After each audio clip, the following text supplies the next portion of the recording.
choppers, choppers. Better took those risks. Hold one of my fists, we fire starters, starters. Let's go. One out of a million will reach those heights. Always had a feeling that I won't deny that work. Never could toss. Look at my eyes, I'm on the rotten rise.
Choppers, better took those risks. Hold one of my fists, we fire starters, starters.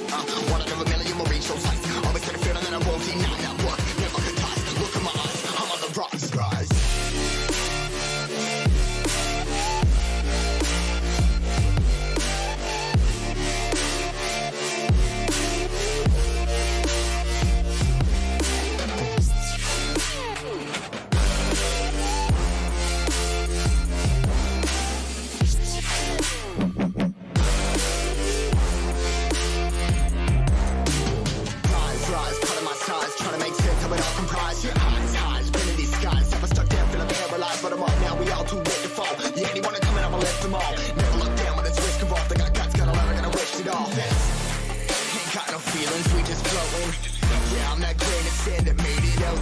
A couple milli now, I'm causing a commotion. I've been coasting, hear my name around the world like an explosion.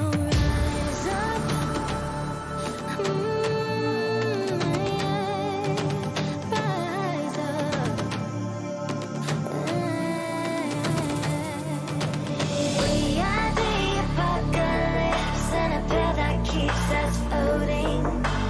As we fly above the stars, the night won't scare us falling. So rise up. I'm too great to be landed. Rise up. We're too great to be standing. They ain't never gonna stop us. Fly by them like choppers, choppers. Better took those risks. Hold one of my fists, we fire starters, starters. Let's go. One out of a million will reach those heights. Always had a feeling that I won't deny that work. Never could toss. Look at my eyes, I'm on the rotten rise.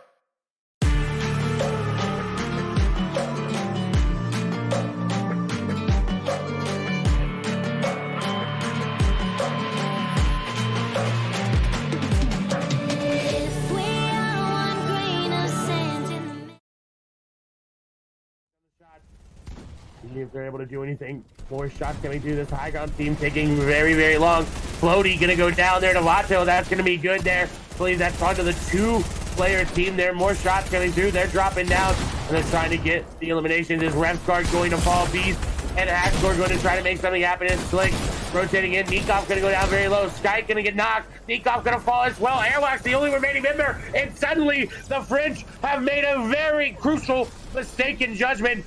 As it, we'll see if they're able to clutch it up, as I think they might just had. Oh my God, they almost threw the game completely, but they end up picking up a 9 elimination victory royale. Needs to get in his zone, taking a lot of damage, and I think he's going to be eliminated. Trying to get to that upper echelon. Almost finds a player. There's that player. Had no idea. Janice had a player behind him and didn't even hear him. As Janice now trying to make their way in. We have the Devils 1 squad. We have Fnac, Sweef and company, and Janice going to be the only remaining members here for the squad. They're dropping on down. Sweef and them looking very good. Sweef getting hit a nice shot. This squad getting a lot of elimination.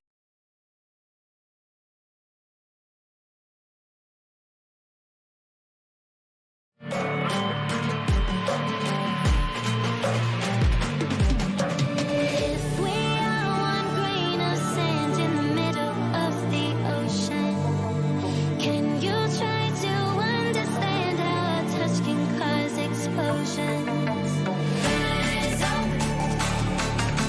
I'm too great to be landed. Rise up. We're too great to be standing. They ain't never gonna stop us, climb at 'em like choppers, better took those risks, hold one of my fists, we fire starters, one out of a million will reach those heights, always get a feeling that I won't deny that work, never could toss, look in my eyes, I'm on the rocks, rise.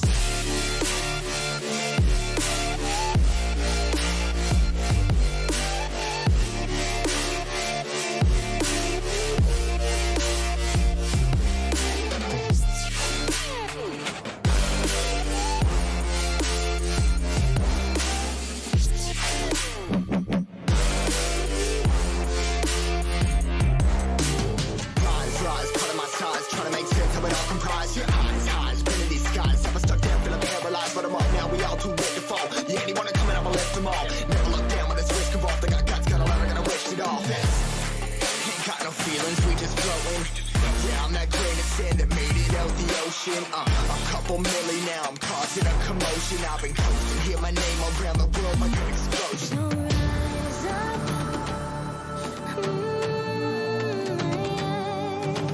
Rise up.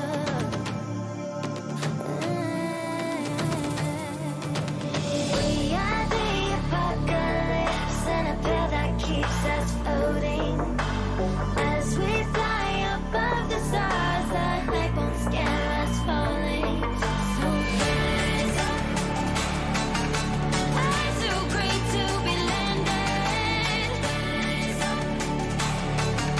We're too great to be standing. They ain't never gonna stop us, fly at 'em like choppers, better took those risks, hold one of my fists, we fire starters, let's go, one out of a million will reach those heights, always get a feeling that I won't deny that work, never could toss, look in my eyes, I'm on the rocks, rise.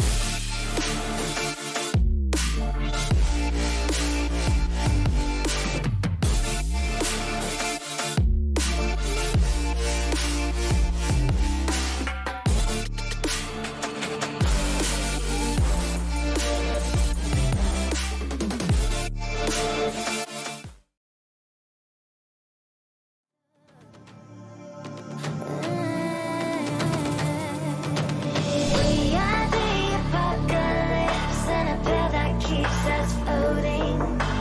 As we fly above the stars, the hype won't scare us falling. So rise up. The piss. He's gonna be just picking him up, but he gets completely from above. Talked about Zoomer going down to the low ground. Shots coming through with the RPG. Gonna hit an entire squad. Gonna hit so much damage. Savage gets the knock as well. RPG continuing to come out. There's another knock for Savage. Are you kidding me? This is beautiful. He's using the RPG. Dean trying to fight him out. It looks like he is gonna fight him out. He's gonna tell his teammates Ray right there. Will he hit it? Oh my God!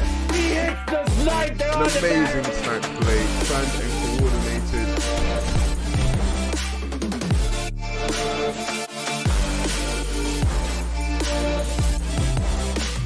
Should make it 15 if they pick up the victory. But they're losing. And there's a trap put down. Chapek's taking. Oh my God, he's taking. Ram is knocked on the low ground. Chapek has the RPG. He puts it down for the victory royale. It's been Sparta taking it home. Welcome, everybody. Back. Finals day number 2. I am here this time around. And I'm, of course, joined by my man, Levin 2K. How you feeling? Hi Clay, I'm feeling great. I'm feeling good. Wait a minute. So I'm getting word that we have a recording from production. Wait, give it a second, guys. Oh my God, God! What? oh my. Happy birthday. Happy Happy birthday birthday to to you. Happy birthday. Happy birthday. Happy birthday. Happy birthday. Happy birthday. Oh my God! Thank you guys. Let's sign Levin up. Let's get him the Oscar there for that acting. It was amazing. I genuinely had no idea. I was like, Levin, what do you know? But welcome back, everybody. Thank you for the birthday wishes. I hope you guys are ready for some awesome Fortnite action. It's gonna come very quick and it's gonna be over just like that. We're gonna crown our WarLegend Series Invitational Finals. If you did not join us on day number 1, 6 games have been played, and one team is very far in the lead, and now it's time to play catch up for every other team. Yeah, it's gonna be a great day of some squad action. Final day of real squad competition, and we saw on the first day, Bella EU, Caxi, Mr. Savage, and Tohash completely dominated. Right, they played so amazingly well, and you see here on the leaderboard, so far ahead of the competition. And like you said, every other team's gonna just have to play catch up for today. But it's not impossible, man. It's not impossible. 6 more games, and we'll see who's able to get it done. We'll see who's going to get it done. As you see, Red Rush, Wakey, Snappy, and Droven, our FNCS European squad champion, right behind them in second place, a 210-point lead there for that, or deficit, my apologies. They have to surmount their Sunskarn looking at a 270-point deficit. And it continues to go on down. Again, top 20 teams get prize money. So if you're 21 to 25, unfortunately, there is no prize money here for you. So it's going to be a battle toward the bottom of the leaderboard to see exactly where everybody is. And our first place winners will split 15,000 euros. That's a lot of money, especially for some of these players. Absolutely amazing amount of money there. And we continue to see the breakdown. Second place going to split 7.5 thousand euros, and third place splitting 5,000 euros each. So I hope you guys are ready. I hope you guys are rooting on your favorite team. I know everybody from my chat is rooting on their team. I know someone in a particular team, Shoulders, always says, I always ask her. She says, Mr. Savage, always. Every single time I encounter, say, Mr. Savage is my man. But we'll see if they're able to clutch it up and continue their hot streak, Levin. It has been a very, very, very long journey here for us to get to this point. Oh, it's been a long but amazing journey, a great experience for all of us here, for production, for me, for you, Clay. I think it's been great, right? We've had some great sessions, and the day 1 of the finals was amazing. You see some great plays, some highlight players. I'm just looking forward to see who comes out on top with that 15,000 euros, man. I know if I won that money, I'd give it all to you, because happy birthday, you're my guy. But I'm really interested to see how things play out today. I am indeed as well. We will again hop in as soon as we get everything ready. All the players are going through the checks. Everybody making sure they're in their games together. We actually have that Winterfest update, which I have not seen. I have been out celebrating my birthday, so I have no idea what anything is new. I assume it's all not an arena, but if it isn't, hey, you know what? We're gonna have some very interesting games. But again, if you're just joining us, this is the last day out of a 4-week invitational here. We started 3 or 4 weeks ago, rather, on Monday with our first session, and then we got into these sessions here and kept going. And we've gotten to the top 25 here from Europe. Now, these are the top 25 best teams that played in our invitational. They might, maybe there's a couple other teams out there that you think are better, but these are the ones that prove themselves time and time and again. And we'll see if your favorites are able to clutch it up. Again, it's really about that first place, and it's, who's going to overtake them. If you missed it, Savage and Company had 2 back-to-back wins in the first game and then dominated the rest of the game, except for their last game where they fell a little bit short. But, Levin, it's going to be interesting to see if they're going to be able to keep it like we talked about.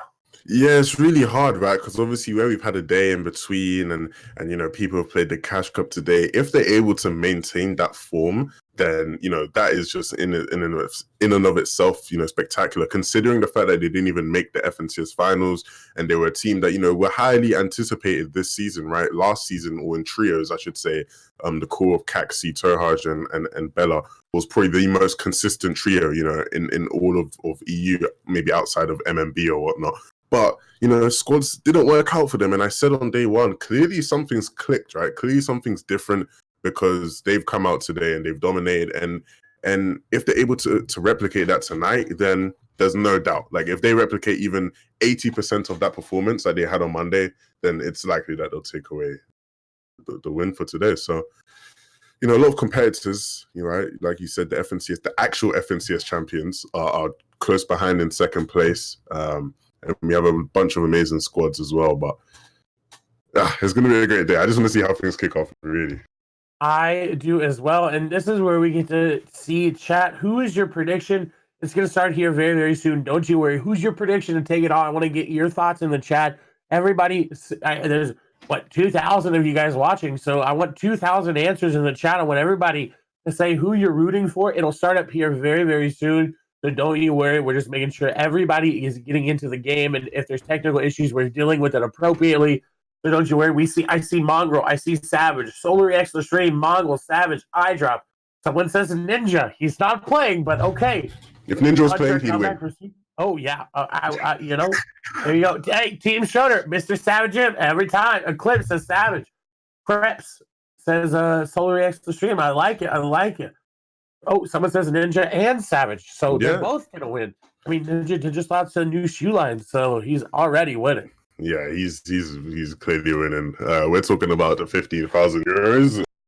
He's looking at that like it's like penny change. But regardless, man, happy birthday, Clay. How are you spending your birthday? It's your birthday today. Thanks. Everyone say happy birthday to Clay in chat. Everyone say happy birthday. Oh my God. Thank you for that. No, I spent my birthday with my grandparents. They came down to surprise me. We had a nice lunch. And then after, we're going to have some dinner with friends and family. So, but of course, I get to spend my birthday here with you guys. My favorite people. Where else would you rather be? Where else? Like, where else would you rather be? No, I'm kidding. Oh. I'm obviously kidding. I would 100% rather be here. I put so much time and effort into making this final happen with Levin. Levin, wipe that look off your face. I would not be sleeping. I couldn't miss it. I barely even let you control it when I didn't even have power. So, you killed it, but we're going to kill it together. Here, don't you worry. Thank you for the happy birthdays. I appreciate it. That's very, very kind. Again, games will be started up here soon. There were some issues there with players getting in. There was a game issue as well. Players need to restart. Sometimes things happen for nice still early access. It happens, right? You got to learn to just take your time, take a breath, enjoy the time we have here with you guys. Get to see us. Because like that, once you blink, we're going to be done. We're going to have a WarLegend Series Invitational champion, Levin. Yeah, that's crazy to think about, especially from like our perspective, where we've literally been here for how many weeks, literally just casting all of these games, and for all of you guys who've stuck around and supported your teams, and obviously there's a lot of players who and there's a lot of people watching who their team probably was knocked out in some of the sessions or things of that nature. So just to have it all all of it just coming to one, and having the final day where we can just celebrate our champion, our winner, and see who comes on top. It's a great feeling, man. I'm sad it's done, but at the same time, happy to see it happen. I'm happy to see it happen as well. As I think a lot of people in chat, including Phoenix, are happy to see it culminate as well. Again, we're just making sure that everybody's games are loaded up and they're getting in. We don't want to start without players. We don't want to get anything going without everybody in. So don't you worry. We're going to get it started on very, very, very, very soon. Don't you worry. Anything that's happening in the background, WarLegend admins are taking care of it. They're killing it in the background.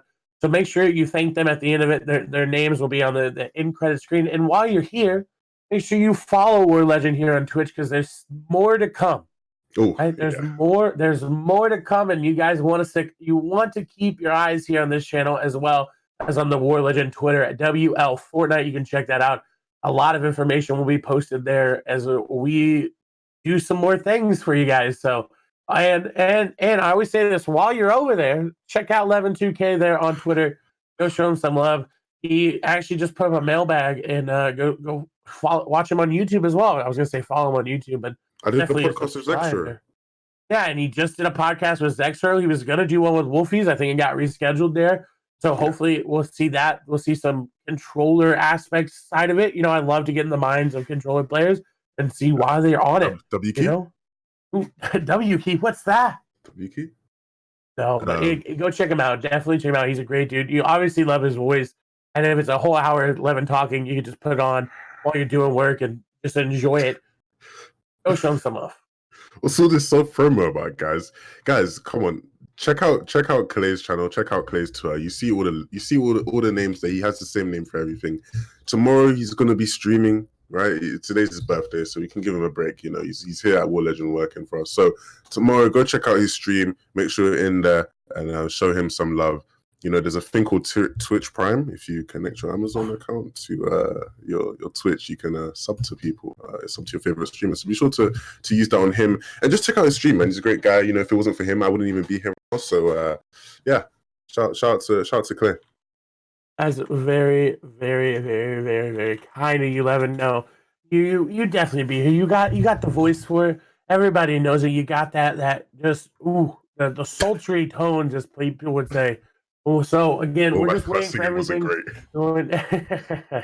We're just waiting for everything to work in on the back end, just making sure that everybody is in. I think the games have started, and I think we are ready to go. I think we are ready to go. I think there may be I think we're ready. See, we're ready to go, but the bus hasn't picked up the players yet. So I'm just so excited that I want to get into the games right away, and I just want to get there ASAP.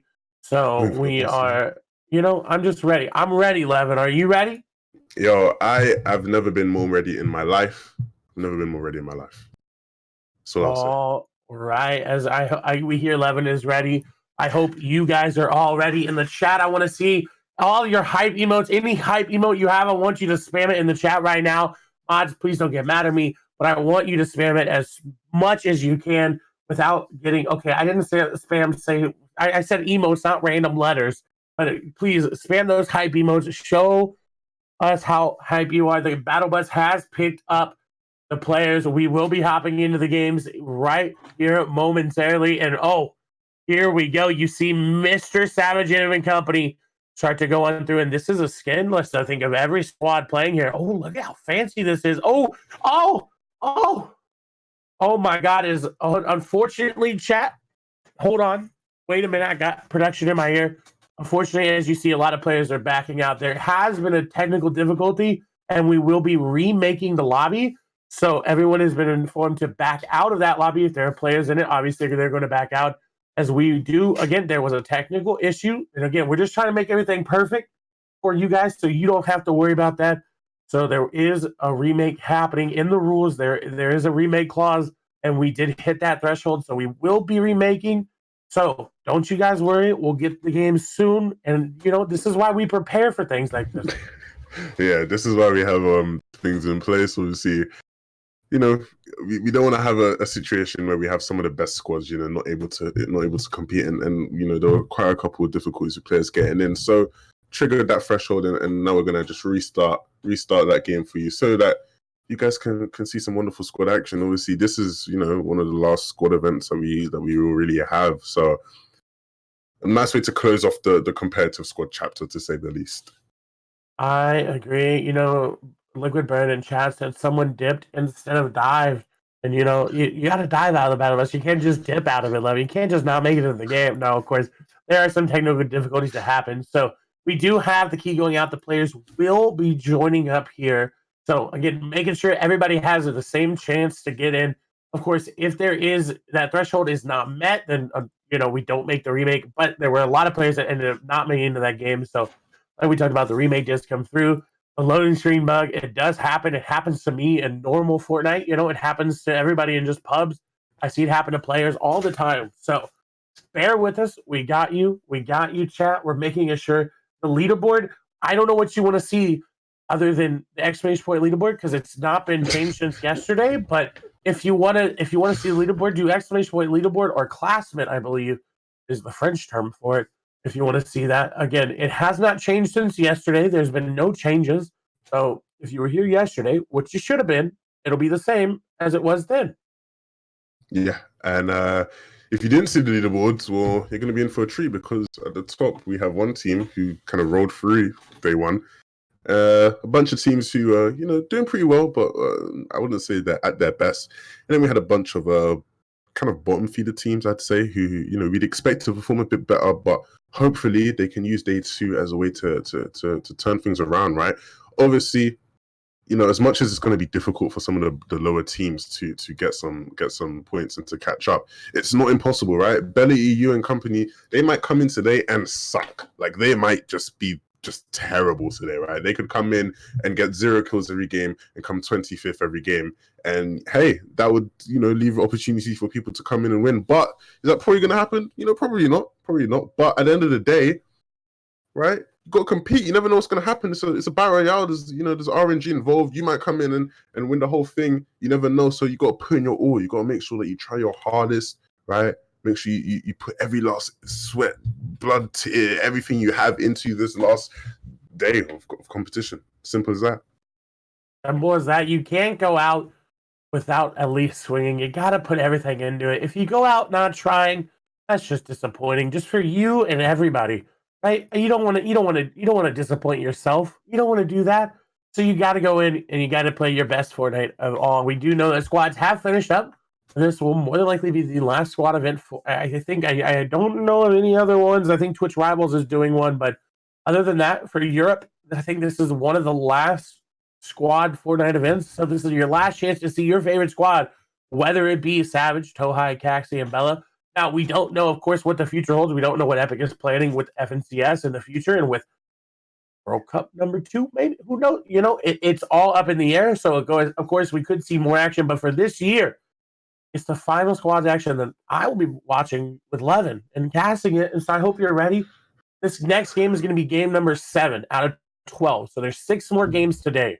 11, I think the games are getting started here right now. And I think we might hop in as soon as that battle bus is ready. Yeah, I'm hoping we can finally see, some action, man. I'm on the edge of my seat. I'm just waiting to see these players get at it. I'm waiting to see who's going to contest who at what positions on the map, right? We've seen so many interesting places on the map be contested, right?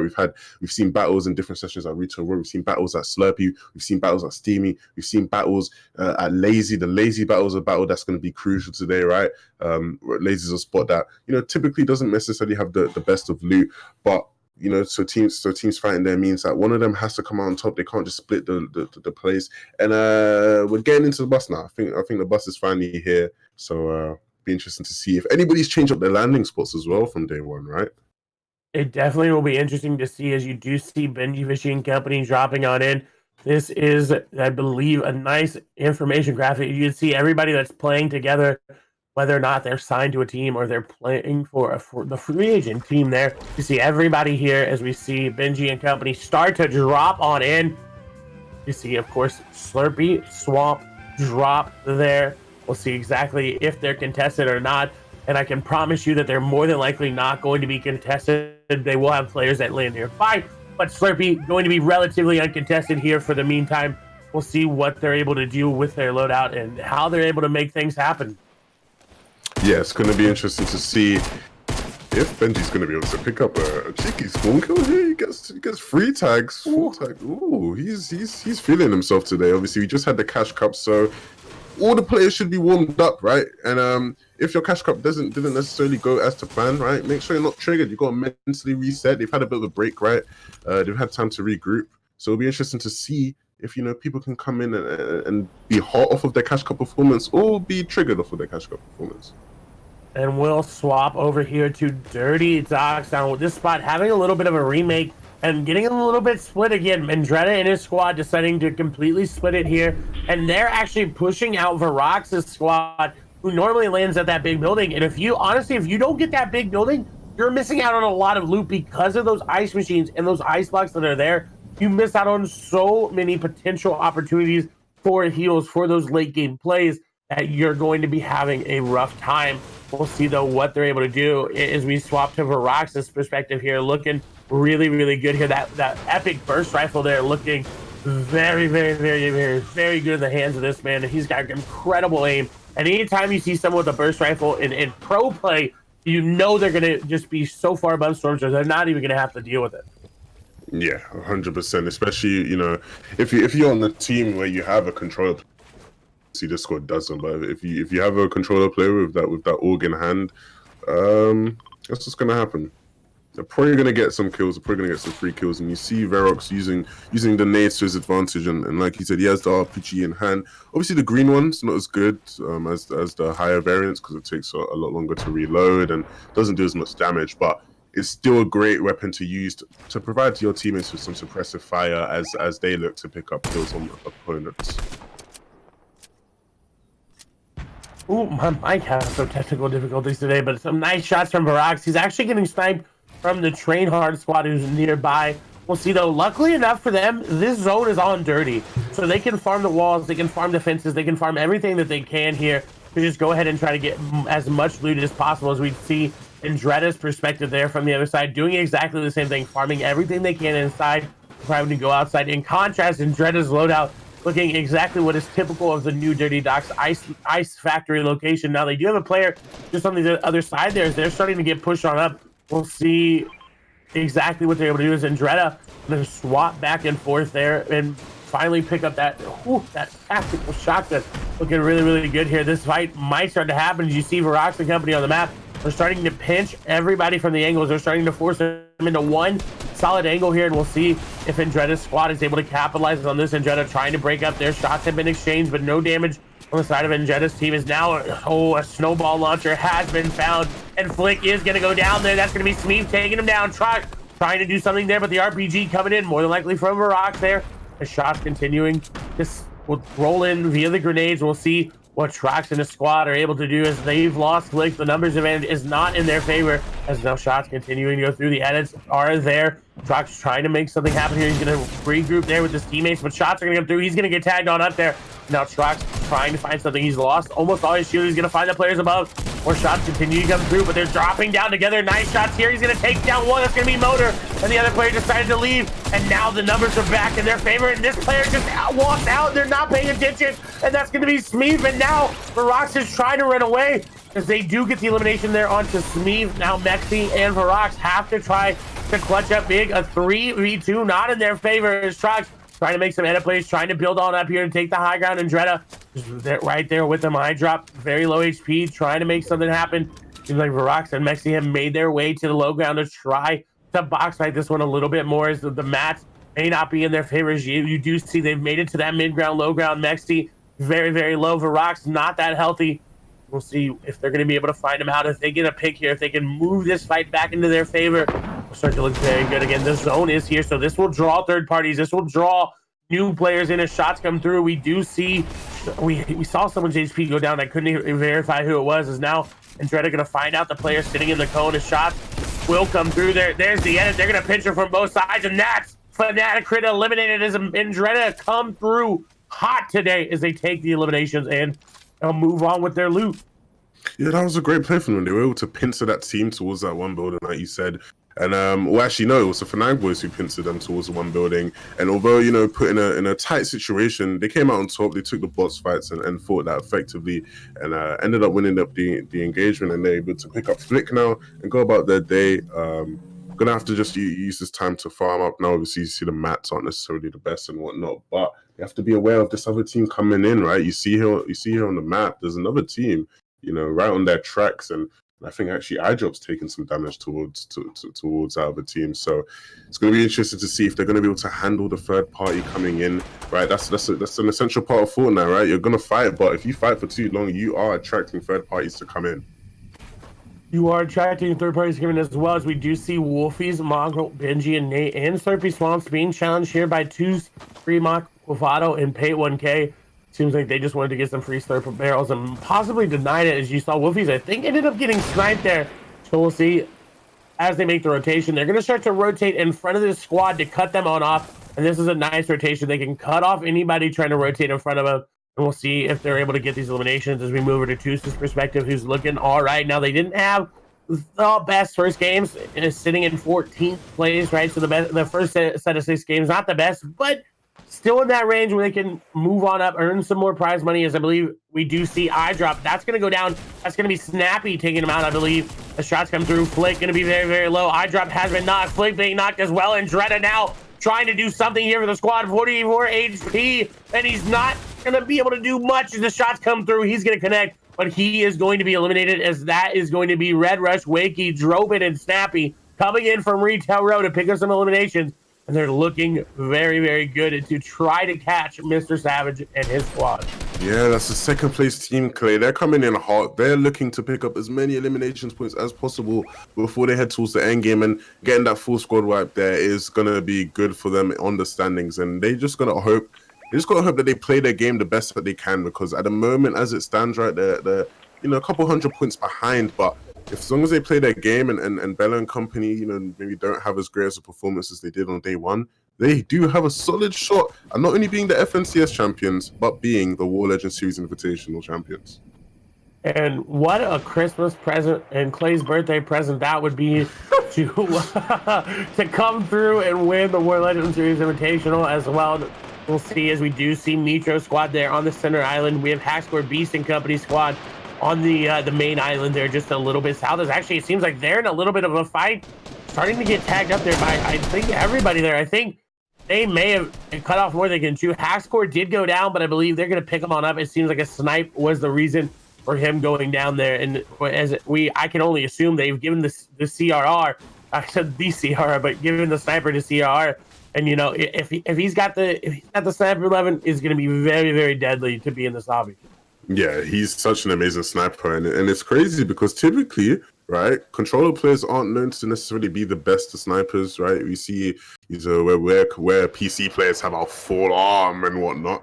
You see them usually be more comfortable sniping, but CR, man, he's really good with that sniper, and it kind of puts into perspective how talented he is, right? Because as much as controller players do have their limitations, he is able to make things work, and with that sniper in hand, you can count on him to pick up some tags to go to a storm damage, or maybe even pick up a nice elimination and a highlight clip for us to cast over. And that's definitely something we expect as we move over to Zen, Trax, Raidful, and Themo. Zen using that nice, again, we talked about the epic burst AR. We do see Dynamite's Teak going to take down Mira, and Nas will finish Mira on off, and that just seems like a casualty of rotation there. We'll see, keep our eyes on it via the elimination feed. What's happening here is now CR and company are finding their way into zone, and this is where we would expect them to be, right on top of players with those grenades. They box up, you see Pencil and CR, everybody getting ready. Mitro shielding on up there. Looks like he took some damage there. Ariana Lover gonna stand back. The grenades have been thrown, but doesn't seem like they were found out. Maybe a couple tests eliminate or grenades there to try to get some tags, as now they're looking to go in. Falcony trying to find one angle. Not going to be able to find it. There's this squad completely backing up and disengaging into the house. Ibuhai going to go down there to Dementos. We'll see if that fight continues. Again, reminder, Anas did take down one player. Falcony trying to get some shots here on somebody. He's trying to find somebody. They don't know exactly where these players are, and that is the disadvantage they're currently at. We'll see, as Mitro did take some more damage, as well as CR. They're going to have to retreat for just a little bit, as now RPGs are coming in, and oh no, look who's on the high ground. It's Bella EU. Taxi, Toei, and Mr. Savages, they've come in and they've decided that they want a little bit of this pie as well. Yeah, they saw that competition getting some kill feeds, or getting some kills in the kill feed, sorry, and they've decided, nah. You guys are the FNCS champions. At least give us the WarLegend Series Invitational, right? We're not going to let you guys catch up. It's currently sitting on 0 eliminations as a squad, but I would not be surprised if that went up, right? Typically, these guys aren't guys to have high amounts of eliminations, but you see them chucking the nades in here. Maybe one of these will be good. No, the players below are aware of it, but they are going to continue to apply pressure. And Bella EU picking up 60 tags of damage onto that player below him. And it's going to be interesting to see if they continue to aggro this, which does look like they will, using the nades to their advantage. But damn, they're clearly feeling themselves right now, Claire. They're feeling themselves, but they are below Storm Surge. We have to take that into account. As soon as this zone comes through, they will start to take damage. And we do see those streams. Nade going to fall as well. So it seems like yet another casualty of rotation there. Wonder exactly what happened if they maybe got tagged up as they were rotating in. We'll see. Again, Storm Surge is going to kick through, so I want to see if we hear lightning bolts around us, if we see the lightning bolts above them. That's going to be Savage and company. As we do see Eternity Sydney is going to go down there to Lazarus and Wolfies. They are finally 53 above. But if we know anything about Storm Surge, that's going to flip and flop back and forth. They need to pick up some tag. Savage using everything that he has. He's got that sniper. He's basically sacrificed his HP total. Savage picking up an insane snipe. He just knocks the player from how many meters away? That was an unbelievable snipe there. Going to put them very far above Storm Surge. We do see in the meantime, though, Wolfies is going to fall there. That's going to be sacrificed. And now the duo of Benji and Mongrel have to try to stay alive there. Well, no players want to be kept up to date with that. And now Storm Surge is not going to be a factor here for Savage. 2 more players need to be eliminated. As we do see Croc and Rayful going down. RPGs coming on through. Savage now does finally have shields, but more RPGs going to come through. That's going to be very hard as Slick going to go down there to Solaris Hunter. We'll see what happens around the map. As now Storm Surge has turned off. We won't see it until the next zone, as Astimus going to be the final player to fall there. In that 70 threshold, we'll see this nice rotation zone pulling very, very far to the east. It's almost on Simi Stacks, a little bit south there. And there's currently only 6 or so teams currently in the zone.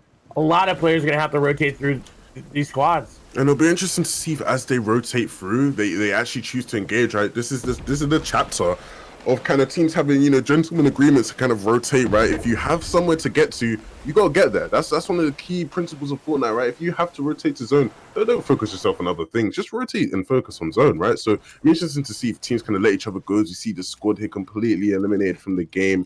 Feeding Jamside and company, right? Their squad who didn't have the greatest of sessions in day one. So hopefully, you know, trying to turn things around, sitting on 4 eliminations currently. But like I said, with all the teams kind of rotating in, it's going to be interesting to see if they leave each other alone or if they just allow each other to rotate in. And we saw that squad decided not to leave each other alone. They didn't want the gentleman's agreement of the pickaxes. We see the Train Hard squad sitting there in the middle. We do see Amplify, Snap, and Matzo rotate on through, as well as Airwax sneak off Vato. And we unfortunately don't have Hunter because he was eliminated there. We do see Themo and company above. As we take a nice look underneath. Oh, okay. I think. Oh, we're swapping over. My apologies. Over to Sky. That's my apology. I was looking at the wrong thing. We do see Refsguard going to go down there to Falcony, and this is where we expected Mitra and them to find their elimination, and they are doing just that. We'll keep our eye there on the elimination feed just to make sure everything is brought to you so you guys understand what is happening and everybody that still is alive. Mitra and them currently sitting on 2 eliminations, and now we'll see if they're able to make it out through the rotation. As Sky and company did just that, but they have no shield to give Sky. Otherwise, they would have given it to him earlier. Yeah, it's unfortunate, right? Because this is a team where, you know, we usually see them get off to hot starts, and as much as they didn't get off to the hottest start last session, they were still able to pick up a win, right? So it'll be interesting to see if they, you know, kind of improve their form, get back to their winning ways, and you know, potentially do some damage. But obviously, with only 3 players alive, it's going to be very difficult to see that. As we see one of the more aggressive squads getting into some difficulty here. What do you make of this one, Claire? And this is where we usually see them on the edge side of zone, rotating in. They don't have a lot of shields. They're just trying to pick up their teammates. As we do see CR are going to take a lot of damage there. They may just have to sacrifice Mitro. No, they're going to say, cancel. You are picking him up. We do see Falcon going to go down there. That's going to be the Gambit's Ludwig. And they need to find these revives quickly. They need to get them as soon as possible. I like that they're not going for both revives at the same time. They're waiting for someone to get up to hold them. As we do move over to Luminosity's Gaming's Beehive here. They did lose Ritz there. Now goes Svenskarna, not having the best days. 3rd place there for them. I know, you know, I say that, but I know they won first. I know every single team here wants first. If they are not first, they are not going to be happy with the way they are playing, and they are going to look to improve. And this squad definitely has the ability to do that, and they need to stay all alive together. Now we do see Hack Score falling there to Train Hard Seth. A very good game here so far for Seth and company, as they didn't have the best of games at all. In the first day, they just didn't seem like they were able to find the end game there. I think only 1 or 2 games they ended up getting to past that top 10 threshold. So keep our eyes on them again, as we do see Kaspera going down. Beast is going to fall there to Falcony. That's going to be his 3rd elimination. The squad's 3rd, so Falcony is currently the carry. We'll see what Beehive and company are able to do as they start to make their way around the backside. And if you look at the map, you will see this is a very free rotation for them. Yeah, this is a nice rotation, a nice situation to be in.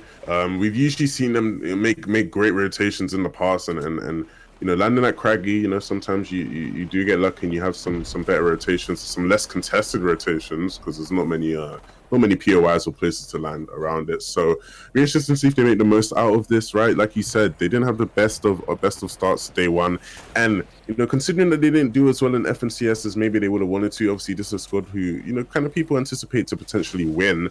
So I'm sure that, you know, today they're going to be looking for revenge, looking to kind of come in and say, hey guys, as much as we didn't perform in FNCS, you know, we can, you know, still perform in this, and we are still one of the top squads in all of EU.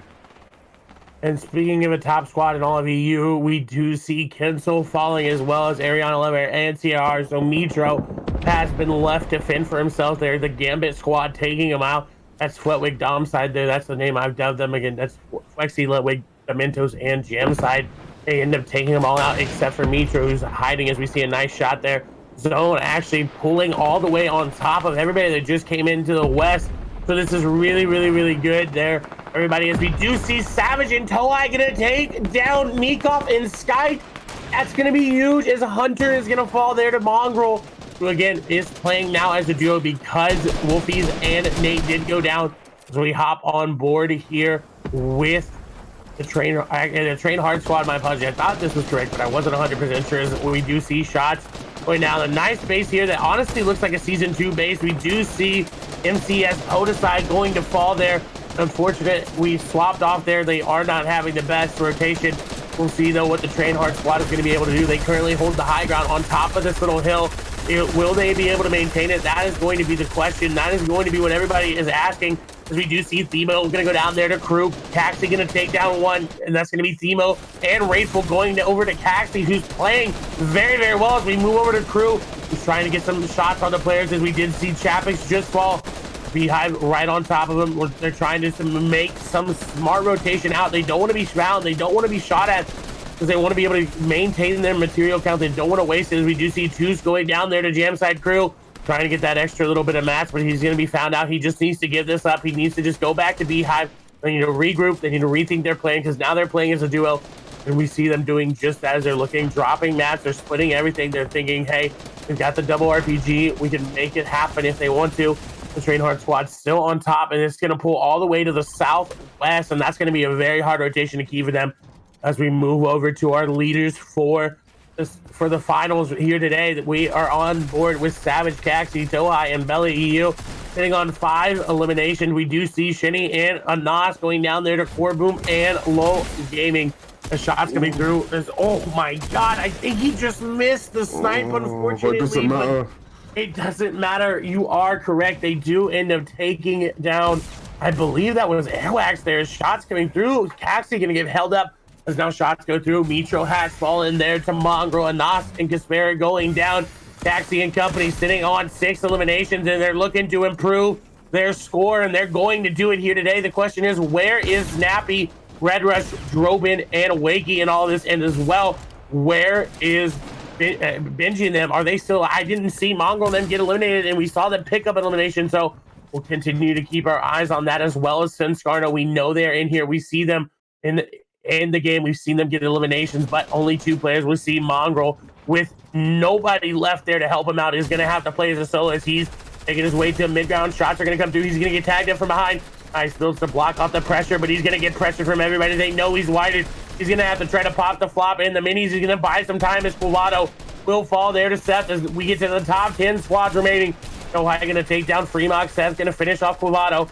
We do see Wakey going to take down Zen. So all of our top 3 are in this game, as we see Mongrel trying to make something happen. His train hard on the high ground is looking very different from what we've seen, as Wakey is going to fall. Snap falling as well. Beehive going to go down to the Train Hard squad, getting elimination after elimination, as Crew is falling to Mongrel. Beehive is going down to Blaster. Mongrel is going to fall there. Unfortunate for him. It wasn't able to clutch it up, as we move back over to the Train Hard squad, who is trying to clutch out his first victory for the day. Remind us, it's going to be game number 7, so we'll see how it impacts their leaderboard, as Savage and company are wrecking havoc on the low ground. They have so many eliminations, as we see the player down below, Flexi and Ledwig, trying to make something happen. A very good game in them. From contrast, we saw this point was not there for them yesterday. They had a or Monday, my apologies, a very bad game on Monday, but today, churning it around, trying to improve it, trying to get out of that bottom spot, actually. We'll see what they're able to do as the Trainhard squad on top, looking to spoil that, looking to pick up their victory royale. We do see Savage, Tohai, and Bello rotating through that low ground layer as Droben, I think, and Red Rush, my apologies there, for that squad. Everybody that's in the top 10, I would say, is comfortably here, except, of course, Trainhard and Letwich and company. But we'll see this game kind of stalling out here. Not a lot of action as RPG is going to come through. Players are going to start to drop down on top of us. We do see the drop down. Letwich trying to get some shots there as Alpha and them are trying to get some shots as well. Savage in a box with everybody. Red Rush is going to go down. Droben falling as Lowboom going to take down LEU. Core Gaming going to go down, save it, and Lowboom having to play together as a duo. It's going to be a 4v2v2. Tohai getting tagged up from above. He's going to go down, unfortunately. Now Savage has to play for third place by himself. Lowboom and Save It trying to stay alive. They're fighting Savage, and Savage going to take down Save It. And now Lowboom just has to stay alive to try to outlast Savage, and Savage will take second. But in 1v3, we'll see if he's able to crank for high ground enough. Does have floppers. Going back in the zone. Seth's going to take him on. He's going to challenge him. Savage, I don't know if he's got any more floppers left. No, they're just dancing, and Savage knows that he's going to take home second place as the Trainhard squad comes out swinging and picks up a huge, I think that's a 12 or 10 elimination. I don't know how many eliminations it is. It's been too many masks recently, but a very good victory royale nonetheless.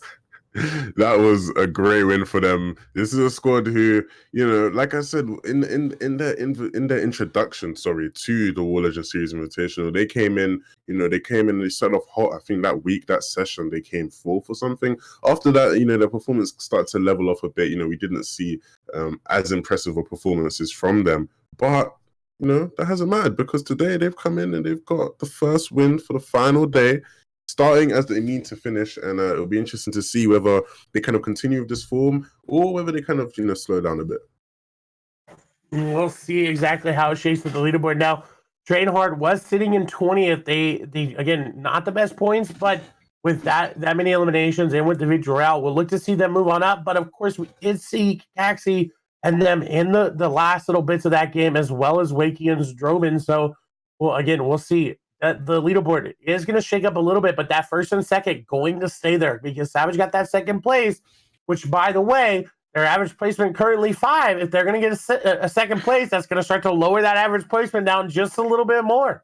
That's ridiculous, right? They are, based off of game 1, they are, meaning to finish how they started because, that game there was kind of similar to the other games that they had in day 1, right? Similar type of performance, especially from Savage, right? He's on form. You saw him hit a crazy snipe earlier. Obviously, I don't think the stream necessarily caught it, but he was, picking up some nice frags in the zone. So, clearly this man is a man on form, and as Mr. Savage on form is not someone that you should mess around with. Oh, not someone indeed. I would not want to catch that man in Fortnite. It just absolutely destroyed me. Absolutely, I feel like destroy anybody whenever he is, on form. Again, that was only game number 1 here today. It was game number 7 overall, and the leaderboard will be shown to you guys here very, very shortly as soon as we get all that updated in the back end of things. I want to thank you guys for hanging out. I appreciate you guys. I appreciate all of you hanging out. I know all of us do here at WarLegend. As we get into the next game and we get everything loaded up, make sure everybody's getting in as much as we can. Of course, we can't do much about the infinite loading screen and stuff like that. We do have a remake clause that we saw in the very first game. We did have to remake that, so we will wait and see what happens there. But the leaderboard, going again, chat, I'm going to tell you, you're going to see Savage on top again. I think they're going to continue to increase their lead. We'll see exactly how much. But Wakey and them managed to make it to that top 5. Interesting to see if they've shortened their lead or if they've started to lose a little bit of traction. Yeah, that's going to be really interesting to see. Definitely going to be an interesting dynamic to watch as a whole throughout the rest of this event. Obviously, we only have 5 games left. Sad face. It's 5 games left, but look, if Savage and Company are going to continue this form for even like the next 2 or 3 games, it's going to be a wrap, right? Like, surely nobody will be able to catch up. There's only a couple of teams at this point, really, who I even believe will catch up, right, based off of that first game. But once again, it is only the first game. Still got more games to go. So let's just see how it goes, man. Let's see how it plays out.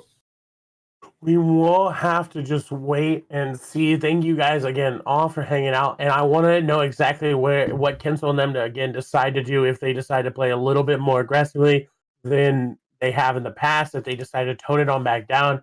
Again, them not being where they would I expect them to be or where they would expect themselves to be rather. And you definitely want them to be on top of the game. You want everybody to be playing on top of the game. Coming off that cash grab like Levin talked about, is going to be very, very, very hard for some people to change their mentality. Again, we'll wait and see exactly how it changes up everything. But a team I want to talk about, the Train Hard team, who went from not having a great day at all yesterday, not having a great game in their FNCS performance, to coming out and saying, we are still here and we want to take home a victory, and they do.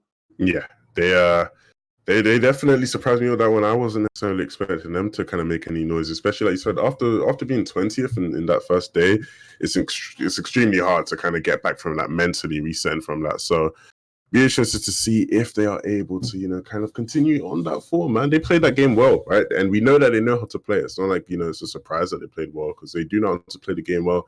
It'll just be interesting to see if they can carry that into game 2 and game 3 and game 4 and game 5 and game 6. And if they could replicate this this performance again, they could definitely put themselves into position to win some big amounts of money. Yeah, that's a lot and especially for some of these players that are, like I talked about, under the age of 18, if you get that amount of money for a Christmas gift, you get your mom something nice. Obviously, you got to get your mom something nice first, and then you get yourself something nice, because, moms are the best thing in the world.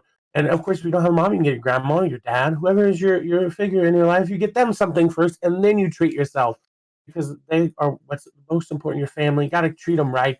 As now we're getting into some really deep talks. Now, we do know there's an issue with the leaderboard, as there are a lot of people here today. A lot of people. Sometimes things happen, and it'll be fixed. Don't you worry. It'll all be updated, and we will get it all ready. Don't you guys worry. I know leaderboard will be updated. Don't you worry, guys. Everybody, I need everybody to breathe in with me and breathe out. All right, take a moment. I know we're excited. I am just as excited as you guys are. I am literally just as excited as y'all. Don't you worry. I do not speak French, but we do have a French broadcast. I believe if you do exclamation point languages, or I'm not too sure about whether or not the command was set up, but I do know that we do have a French broadcast being broadcasted. I believe by the MCES squad. I believe that's French. I'm not too sure. MCES, yeah, if you go to twitch.tv/MCES, they have the French broadcast there for you, as well as we do have a lot of other languages. We do have Spanish. We do, I believe, have. I'm not gonna go. I don't know I don't know what the flags are, but we do have Spanish and a lot of other languages. You can check it out on Twitter to get all the links there for that. But we are making sure you guys get to watch them. We have Portuguese as well as a lot of other languages, so go check them out. I know there's other casters out there performing and providing a show as well, so you guys can understand what's happening.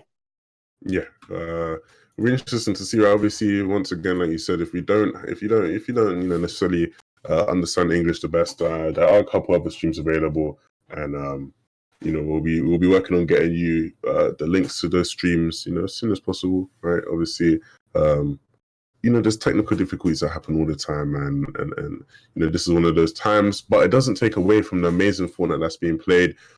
Let me know after game 1, guys, who you guys are looking forward to seeing pick up another win, maybe who you guys are supporting for the event. Obviously, I'm supporting a lot of people. I have a lot of personal relationships with a lot of people, so it's hard for me to just pick one team that I think can win. But let me know who you guys want to win. Some of you guys might be supporting Mongrel Squad. Some of you guys might be supporting the Train H guys. You might be supporting Mitra and company. Whoever it is, let us know who you support and who you guys think is going to come away the winner today. As we see everybody and their squad's name right there on the leaderboard, we'll see exactly what the Train Hard squad is able to do here.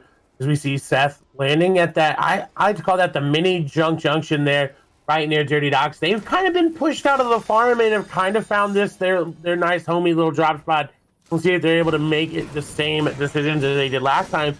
And just want to let you know that Alpha did find himself a loot llama there, as we do see Airwax going to take down Raidful, as it seems like Raidful got a little bit over ambitious there, and he ended up being on top of him, as well as another member tracks from the teammate. They try to do a split. Oh, they tried to do their normal split that they did last game, but Airwax landed first and ended up taking him out. Yeah, this is a great way to start for them. Not so great for the people on the receiving end, right? Obviously, dying just right off spawn there is never good for the vibes, right? You know, I'm sure if they're doing a vibe check right now, the vibes are probably going to be reading pretty low. My vibes right now, pretty high. Not trolling. So not trolling at all, as we do get confirmation that the leaderboard is working and has been updated, so you guys can see that. I believe Savage and them are, I believe everything is good. So you know what, production hasn't told me, but I'm just gonna go ahead and say it. They're in the lead by a comfortable 300 even points there. After that game, they got second place with 16 eliminations. We will not be showing you the leaderboard. We do have a little fly-in that we can show you guys where everybody is, as Motor and company seem to be in a little bit of a fight here. Dirty Dogs currently have a 2v1 situation happening here. They have caught this player out, and this entire team trying to rotate in, but because they're in a 2v1, this is going to put Mexi and Smeef in a bad situation, as grenades are going through. Motor and company trying to edit their way on up, as Zen going to go down there to down Stu-K. Again, we'll see exactly what Zen and his squad is able to do as we progress through this game. Shots coming through. Motor trying to get one shot there, not going to connect there. Steamo going to go down there as well. Swag and company ended up taking out the rest of members there, as we hear shots continue to go through. Smeef is actually going to go down there to iDrop, as Andretta, my apologies, iDrop is going to fall there. A dual elimination as the trap came through. The Elims are coming through as well. We do see Varox and Mexi all knocking. Oh, Mexi going to be eliminated there, as now Varox and Motor have to try to withstand a 3v. It's going to be a 3v1 here. You're not going to be able to pick up Varox here. Yeah, it's not looking good for these guys at all. This squad is just not winning this Dirty Dogs fight, and Motor's probably just gonna have to feel the nice when the pressure is coming in, trying to edit out and run away, and what ramp placement has even gone wrong as well. Everything's going wrong for these guys. He's got a purple tack in hand, but it's not gonna be enough, man. It's not gonna be enough. They're gonna find him sooner or later. He's trying to play the patient game. If he's able to pick up maybe in a limb here, we'll waste some time, that'll be nice, but just not looking good for the squad. I'm wondering if they're going to maybe change things up. What they're going to have to do to finally win this, because it's not like this is the first day where they struggled at Dirty, right? This was happening to them on Monday. They weren't doing as good at Dirty as you maybe expect them to, and it seems like iDrop and company just having the better of them at this time as well. They definitely seem that way, as they've kind of sent Trox to go get that reboot van cooking and try to get that reboot. Motor is just sitting here. They haven't found him yet, and I'm very surprised. I don't think they're going to let him go. Now, the zone has pulled all the way to Lazy Lake, and that side, we do see Slurpee is going to be dead. A little bit center. Weeping Woods is about dead center there, as we move over to Amplifying Company, as they are rotating through towards Pleasant Park. I believe they've landed here. Again, they are playing as a trio here. Amplify, it seems like Miro was not able to get into the game there. We'll keep our eyes there on that as we swap through Fremont and company. They're going to Holly Edges. It's going to be a little bit of a fight. Shots are going to go through here. Quavado is going to hit some there. Is now the team making their way, making their entrance here with the grenade. Just they're not going to find anything there. That player deciding to run away. That player going to be Refsguard and his squad there. Kuno, Hacksport, and Beast trying to disengage completely. And you see a third party is going to enter the equation. This is going to be very, very hard. As more shots continue to go through, Gaming Kuno is going to go down there. That's going to be Falcony coming in, and that is not the team that you want to have third party, as Pay1K is going to finish off Gaming Kuno there. This is going to be a three-way fight. Very, very, very, very disadvantageous for both of these teams, as they were not expecting this third party to come in. Yeah, it doesn't look like this is something that they've anticipated, but it's something you got to be prepared for, man. Obviously, when it's a team as talented as Mitch and company coming in, there's not much you can necessarily plan for, right? Because obviously, you're not fighting a team of this caliber every day, but definitely something you wanna be aware of. And they're getting pinched inside of this building, man. I can't see it lasting too much longer for these guys. Yeah, they're getting pinches now. Shots are going through. We do see Beast gonna go down there to Ariana Lover. Another one taken down there by Falcony. showing the true power of being an Ariana lover. We'll see if it makes it through all the way to the final moments. As Hackor going to go down there to CR, only one remaining member there for that squad. But now Mitra and them have to be careful, because even if they eliminate all these players, which Kuato should have seen the player nearby, surprised he didn't. He's trying to make some edits. We do see Kinsel going to take down Beast. Falcony is going to get taken down there by Freebach, but Two's going to get traded by CRR. A lot of players just being eliminated back to back to back as Kinsel trying to outbuild one. Trap going to come out. A nice trap from Kinsel, and you can't dodge the ceiling trap bait. You just got to sit there and be with him as his team shoots him on out. It's going to be Quavato and Fremont versus Petro. CRR and Kinsel's shots continue to come through. They're just trying to trade the res there. I think Quavato and them want to try to get this res. They want to try to even it back up. And Kinsel and them kind of seem comfortable to let it happen, but Fremont not going to let it happen as fancy edits are made. Kinsel trying to get the one shotgun shot to thread on through, but it's not going to connect. There's more shots coming through. Kinsel getting tagged up from behind, trying to route run this. They've decided to disengage, and they completely backed out of this fight as Mitro is going to fall there to Fremont, and not what they wanted. As elimination does come through as well. And now CRR and Kinsel have to go through as a Pay1K gonna get knocked by Kinsel with a nice edit there from Kinsel as well. He is playing so well right now. The only reason they are still in this fight right now is because of Kinsel. He's putting the team and he's buying his teammates enough time as CRR starts to come in. The edit's coming through, and this should be this player eliminated as they're splitting him from both sides. No, Kinsel gonna go down. I spoke too soon. Nice job from CRR to take off the shield. And so it has to just try to help out with the cause. CR has to just try to take back what is there, but this is not what they expected. They expected a couple of easy eliminations, but they have found themselves in a very bad situation. Yeah, now getting pressured as trying to get the revival. CR going to use that controller aim to his advantage there, getting a tag through the stair, but it's going to be enough here. So 1v1 situation, and 3 shields on Fremont. Goes for the shot, gets tagged down super low. And he's going to just try to get the heal game off. Going to go for the big pot. And there's another team coming in. The action doesn't stop, Clay.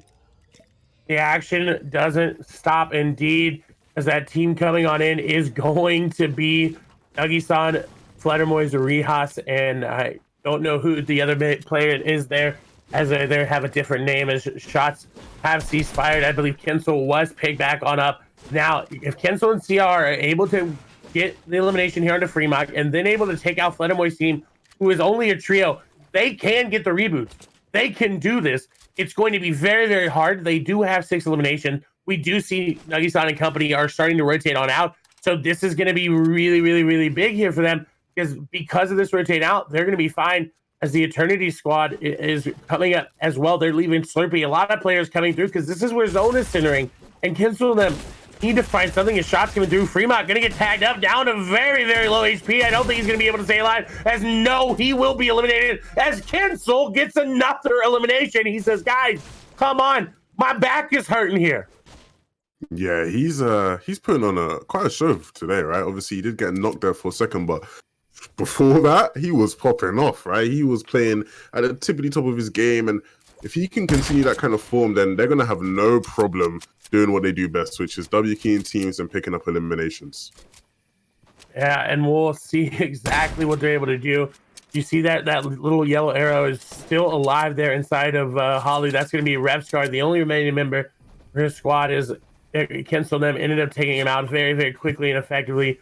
We'll see, though, again, if you are wondering where everybody is, we do see Mongo going to get a knock there onto Hunter, as Rios almost hits the shot there, as the elimination from Minji will follow on up. Apologize there about the voice crack there. Was not expecting the shot to almost hit. The Fledermoys and company are getting built upon. They decided, we're going to back out. We don't want to take this, as that's going to be the Eternity squad right on top of them, centering up as more shots are continuing to go through. It seems like they just want to try to get those storm surges. We will have it. So only 3 players, though, need to be eliminated. Not as many as last time, as you do see it start to pile up. They are actually below.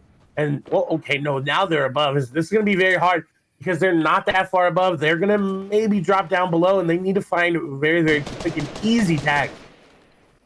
Yeah, it's going to be an interesting battle, different elevations, but Fledermoys doesn't seem to care. He picks up some nice tags onto the player on the hill there. They're a bit separated. Doesn't seem like a fight will necessarily kick off here, especially if they're aware, right, getting tagged right here for the ones, especially if they're aware of the fact that there's a lot of players in the woods right now. I would not want to be caught creeping in the woods, because otherwise you're most likely going to go down, or you're going to get sprayed from somewhere. I personally am not a fan of Weeping Woods, man. I know you're not either, Clay. But it seems like we're gonna have to bear with the Weeping Woods action for today.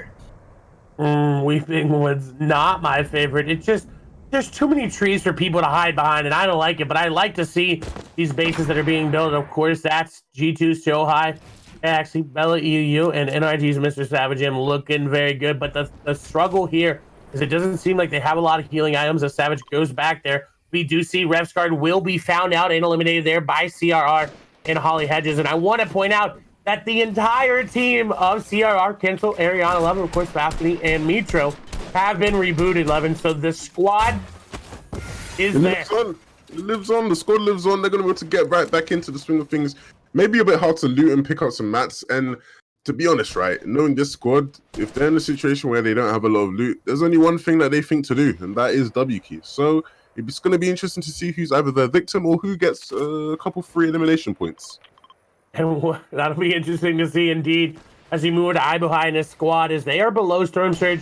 It will start to take them on over in, well, now, as we'll wait to see exactly if they get their tags now. 36 below, they need to go, and you see they're starting to lose HP here. That's the Storm Surge coming on down there. 5 below now. They need to get some tags. Savit going to take down Dementos. Anas going to get tagged up from behind. They're finally above, but it's not going to be enough as Ibuhai gets some nice tags there onto the Atlantis next to the Lost Squad. Is now they're going to go very far above that Storm Surge. They are comfortable there. The zone continuing to center up around Weeping Woods. The game must know that I don't like it.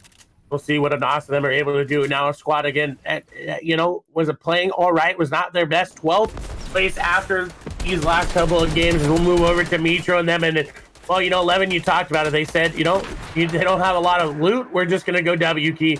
As they're doing it very effectively, though. Mitro has no HP, essentially, in this. 40 HP. Has to be careful. He's just the RPGer in this fight. They do have a lot of mats, so I'm not entirely sure why they decided to go this aggressive. Is RPG going to come out? Kensel going to try to get the RPG to thread on through. Doesn't seem like they're going to be able to do it. It seems like, oh my God, what a shot there by Balcony as he is going to take down the Eternity Rack shot as more shots coming through. Another Eternity member trying to help on out, but Balcony says no. And Kensel actually going to be the one to take that as, Balcony takes an RPG right to the face. As now they've decided, you know what, we're good. We're going to back up. We need to heal up. As unfortunately, Kensel going to fall. The carry has brought his team back, has sacrificed himself so his team can live on. We'll see if they're able to pick up these final eliminations.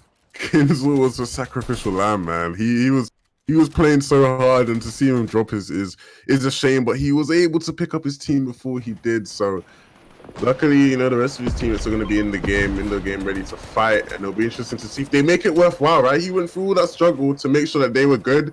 So if they don't repay him in a way, wouldn't be too happy for him. But the zone is so stacked, man. Just seeing all the names just gets me so excited to see how things play out. Our game 1 winners in an interesting can't speak right now. Interesting situation. Seems like they're looking to try to finish this player here. We see only 3 man up, which is never ideal. Going to use the grapple to grapple the harpoon to try to pick up some spare loot because they're going to need it. He gets sniped. And he gets lasered. It's not looking good for Alpha at all here. He's trying to run away. It's not going to be a comfortable situation for him at all. Blaster here trying to build for him, make sure he has some space to get the minis off. But game 1 winners not looking too good at all. Not looking deed at all. You saw, though, they did take down Red Rush from, of course, our FNCS European squad champions there. We'll see, though, if they're able to continue their streak from the game 1. Now, Seth is going to get some minis here, so he will heal on up. We'll see where that next zone is going to pull. It seems like it's going to pull a little bit more towards the center, more north here. So everybody going to have to run through that wall. They're going to have to run through those trees, trying to find players hiding out. And the Atlantis X Velo squad there, I believe, sitting on high ground there in that watchtower, going to be in a very good spot to do very well this game. And they also have managed, because again, remember, snowmen don't spawn, but they're naturally spawning in the game. So they found some natural spawning snowmen, and they've carried them all the way at the top of the tower 11. Yeah, it's just Weeping Woods things, really. It's just Weeping Woods things. I don't think we see this anywhere else on the map, but we see I I always forget the nice little quirky name you have for them. Say it for us again, brother. Domside. Wetwick Domside. You know, you see them here chilling in the zone. Plotting to say the least, as we see Mitra's squad picking up Flenamoys. That's actually the squad that was third partying them earlier. So to get some revenge, some indirect revenge, it's gonna be pretty nice. And they're actually setting themselves up to look pretty good, right? Finally picking up some shields. I spoke about how after being rebooted, you know, so late, it'd be hard for them to pick up some loot. But like I said, they just W keyed to get the loot, and it's paid off for them. Wetwick Domside gonna have to retreat here. So they're getting themselves into a sticky situation. You see here with the woods and all of these intricate builds, it's a bit difficult for him to traverse through his own builds, but they're going to have to group together and focus on getting that 50-50 zone. Where do you think it's going to go, Clay? I am going to say it's going to pull to the northeast this time, as we did see Jamside and them get some momentum back in their favor. But again, that first game they had, very, very dominant. We'll see, though, as we saw Nate actually pick up elimination as well. More shots coming through. Jamside and company looking to get in, and they just want to spray from afar. They have, it seems like they want to waste their little bit of AR ammo that they have here. Jamside trying to get some shots. Flexi using that RPG to try to get some shots there. Players in their codes editing on up. The zone continuing to come on through. The train hard squad as well in a fight as Mr. Savage am going to take down E2Q. That's going to be another elimination there for them. Is again, any elimination that they get is very, very, very, very bad for the entire lobby. If you are rooting against them, which is of course your prerogative, if you do, it's bad for the entire lobby because they are so far ahead. They are 300 points above second place, and then above third place they're 400 points above. So they are doing phenomenal here as we move to the dual POV here. We do see Squawks and company right above the Gambit squad against Wetwick Domside there. Going to have to try to make something happen. As Squawks and them not too far above Storm Surge, it will hurt them if they start to drop below. Yeah, it's gonna be interesting to see them rotate here. You see them already starting to get focused, and this is always the interesting part. Seeing teams trying to rotate through with so many people having eyes on you, it's always going to be difficult. And you never want to get tagged up, right? This team, doesn't it seem like a team that has much access to shields, right? Flexi has, so I'm not sure on the shield situation on the others, but you never want to lose too much when you're rotating, man. If you lose too much shields, it could be the difference between you staying alive in the end game versus, you know, falling and being sent back to the lobby. It is definitely something that could happen as an RPG just comes randomly through. Chapix, just so you guys know, the only one remaining for his squad there, he actually is going to fall here shortly. There he goes, as we do see Savage going to take down Suke. Ella and company looking to try to extend their lead. They're sitting on 2 eliminations right now as Dementos, Lewick, and them make their rotation all the way through. Again, Kensel and company are still in this lobby, but they did lose Kensel, unfortunately, as Croc and Loro going to go down there to Drobe and Flick. Going to be the one to take them on now. We'll see what they're able to do. As Bella going to be the player that we spectate on, and I like that he's got 2 ARs here because he can just reload one and just keep that last one there for the last little tag, because they're getting RPG as they have to make it into zone here. It seems like they're looking for that nice little harpoon play to get any more loot that they can.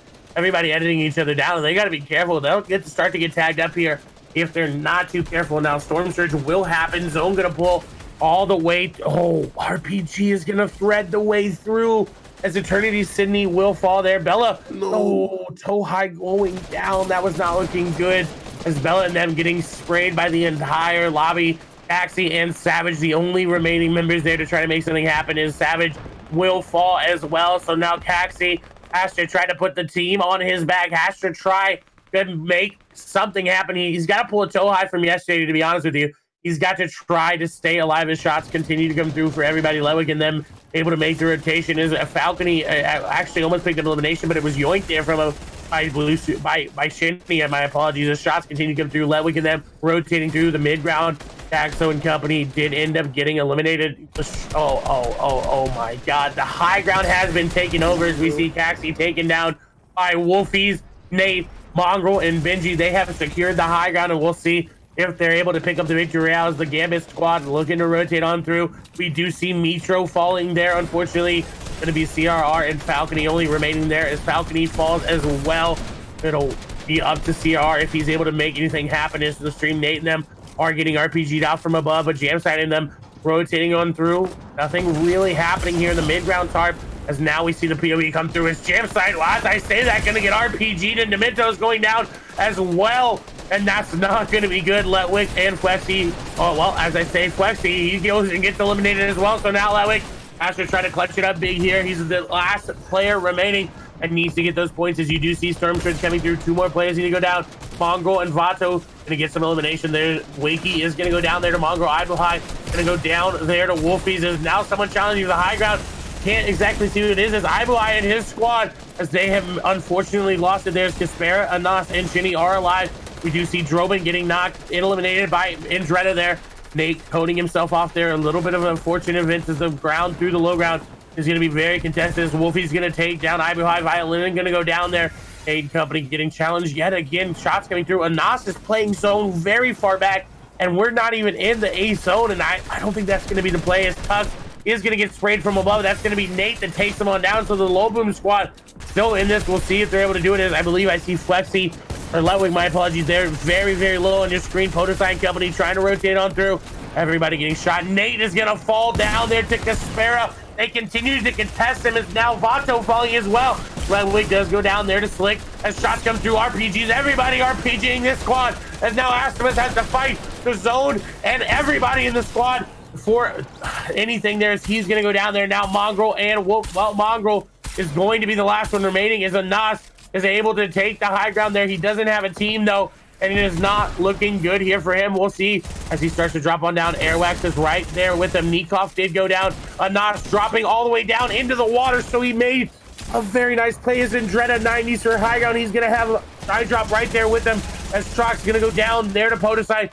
More shots continue through. Mongol playing his own game, going to take out Jenny. Anas trying to play the low ground, trying to make something happen, but he doesn't seem like he's got a lot of match. Podoside coming on in. Flick trying to drop on down to maintain the high ground here with them. Mongol trying to make something happen. The flopper was not popped in time, and he goes down. And now a 3v1 Anas versus Indretta squad. It doesn't look too good. Shots coming through. Anas trying to make something happen, but he doesn't got any mats, and he is going to go down in game number 2. We'll go over to Trox, Flick, Indretta, and High Drop. Oh my gosh. That was a game and a half. We saw so much action take place there. I'm sure if you're supporting, so many people's favorite teams were alive there. So, you know, some disappointment, some happiness is going to be in the hearts of a lot of people. But to pick up the win is super impressive, right? We were following them from the beginning of the game. You know, they were fighting over at Dirty, and they were able to be quite successful in their Dirty endeavors, and ends up leading to a win for them. Ends up being a win indeed, and we'll see if they're able to move up the leaderboard. We'll see Savage and them. I want to see exactly how they shaped up. We didn't see him towards the top 10, I believe 16 or something. Him going down is this is the leaderboard from the last game. So not this game that just got updated. It is not updated for the last game. So this was the first game of the day, game number 7. This was the leaderboard. I talked about the 300, the 400 point lead there for them. That is almost insurmountable. That's 2 victory royales that needs to happen. So we'll see. Again, this is not from the previous game. This is from the game before that, the very first game of the day.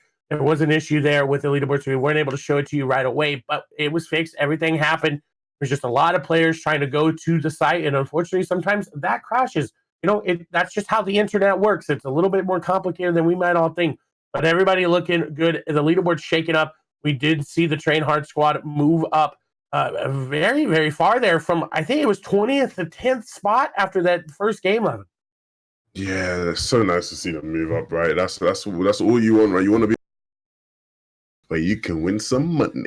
But for the squads who are currently not in positions to win any money, you know, you're gonna want to be turning things around. You're gonna want to try your best to make things work. Obviously, it's never good to see teams near the bottom, but somebody has to be there, right? Somebody does have to be there, but it's about, you know, making sure that you are not there. So if you're playing for some reason, you're listening to me in your mid-game break, you know, turn things around. Don't let the vibes get too low. Don't lose focus. Don't lose concentration. You've still got a chance to get some high elimination, some high placement points, and turn your event around. Definitely have the ability to do that as long as you're playing your best games. And we will see who is playing their best games in the leaderboard. Again, was for game number 7, not game number 8. which was the last game. I know, but if you're confused, I understand. It's okay. Don't you worry. We'll get you that leaderboard updated here very, very soon. As we get into game number 9 out of 12, we will do that just for you. If you want to know other streams for other languages, if you do !streams, you can do that in the chat and it'll give you a list of all the other streams. If you see a streamer that you know speaks the language that you speak, that is the one that you need to go to. Of course, we can't cover all the languages in the world. We just don't have the ability to do that, but we would like to. So maybe one day. But again, we'll get in the game here very, very soon. Levin, be real with me. Look. Two things I'll say. First thing, for the next event that WarLegend decide to host, I will speak every single language. I will speak all the languages. So I'll be able to cast in all the languages. You guys don't have to worry about that. Second thing, guys, it's Clay's birthday. Show him some love, man. Show him some love. It's his birthday. We've had 2 amazing games of Fortnite. Be sure to show Clay some love before we hop into game 3 here. I'm super excited for it, Clay. Are you, man? Are you? How you feeling? What the vibes right now? I am ready. I am ready. My voice is starting to feel it a little bit earlier than normal because I'm putting a little bit more effort into it, trying to get that hype up there. So I hope you guys are getting hyped. I appreciate the happy birthdays. You guys are awesome. You guys are amazing. I really, really, really hope you appreciate everything that we're doing here for you guys. I really, really hope you do. We need everything from you guys. We need your support. We need everything that you can give us to continue to put these on for you. We do it because we know that we can bring some awesome games and some awesome competition and an awesome show for you guys. Again, appreciate it. We really, really do. As the leaderboard has been updated, we'll show you that before we hop into the games right now. The lead has been cut into, but it's still pretty high up there, Levin. I can tell you, Savage and them at 1,170 points. Red Russian Company sitting at 896 points as we see the leaderboard there. Wow, that is a lead.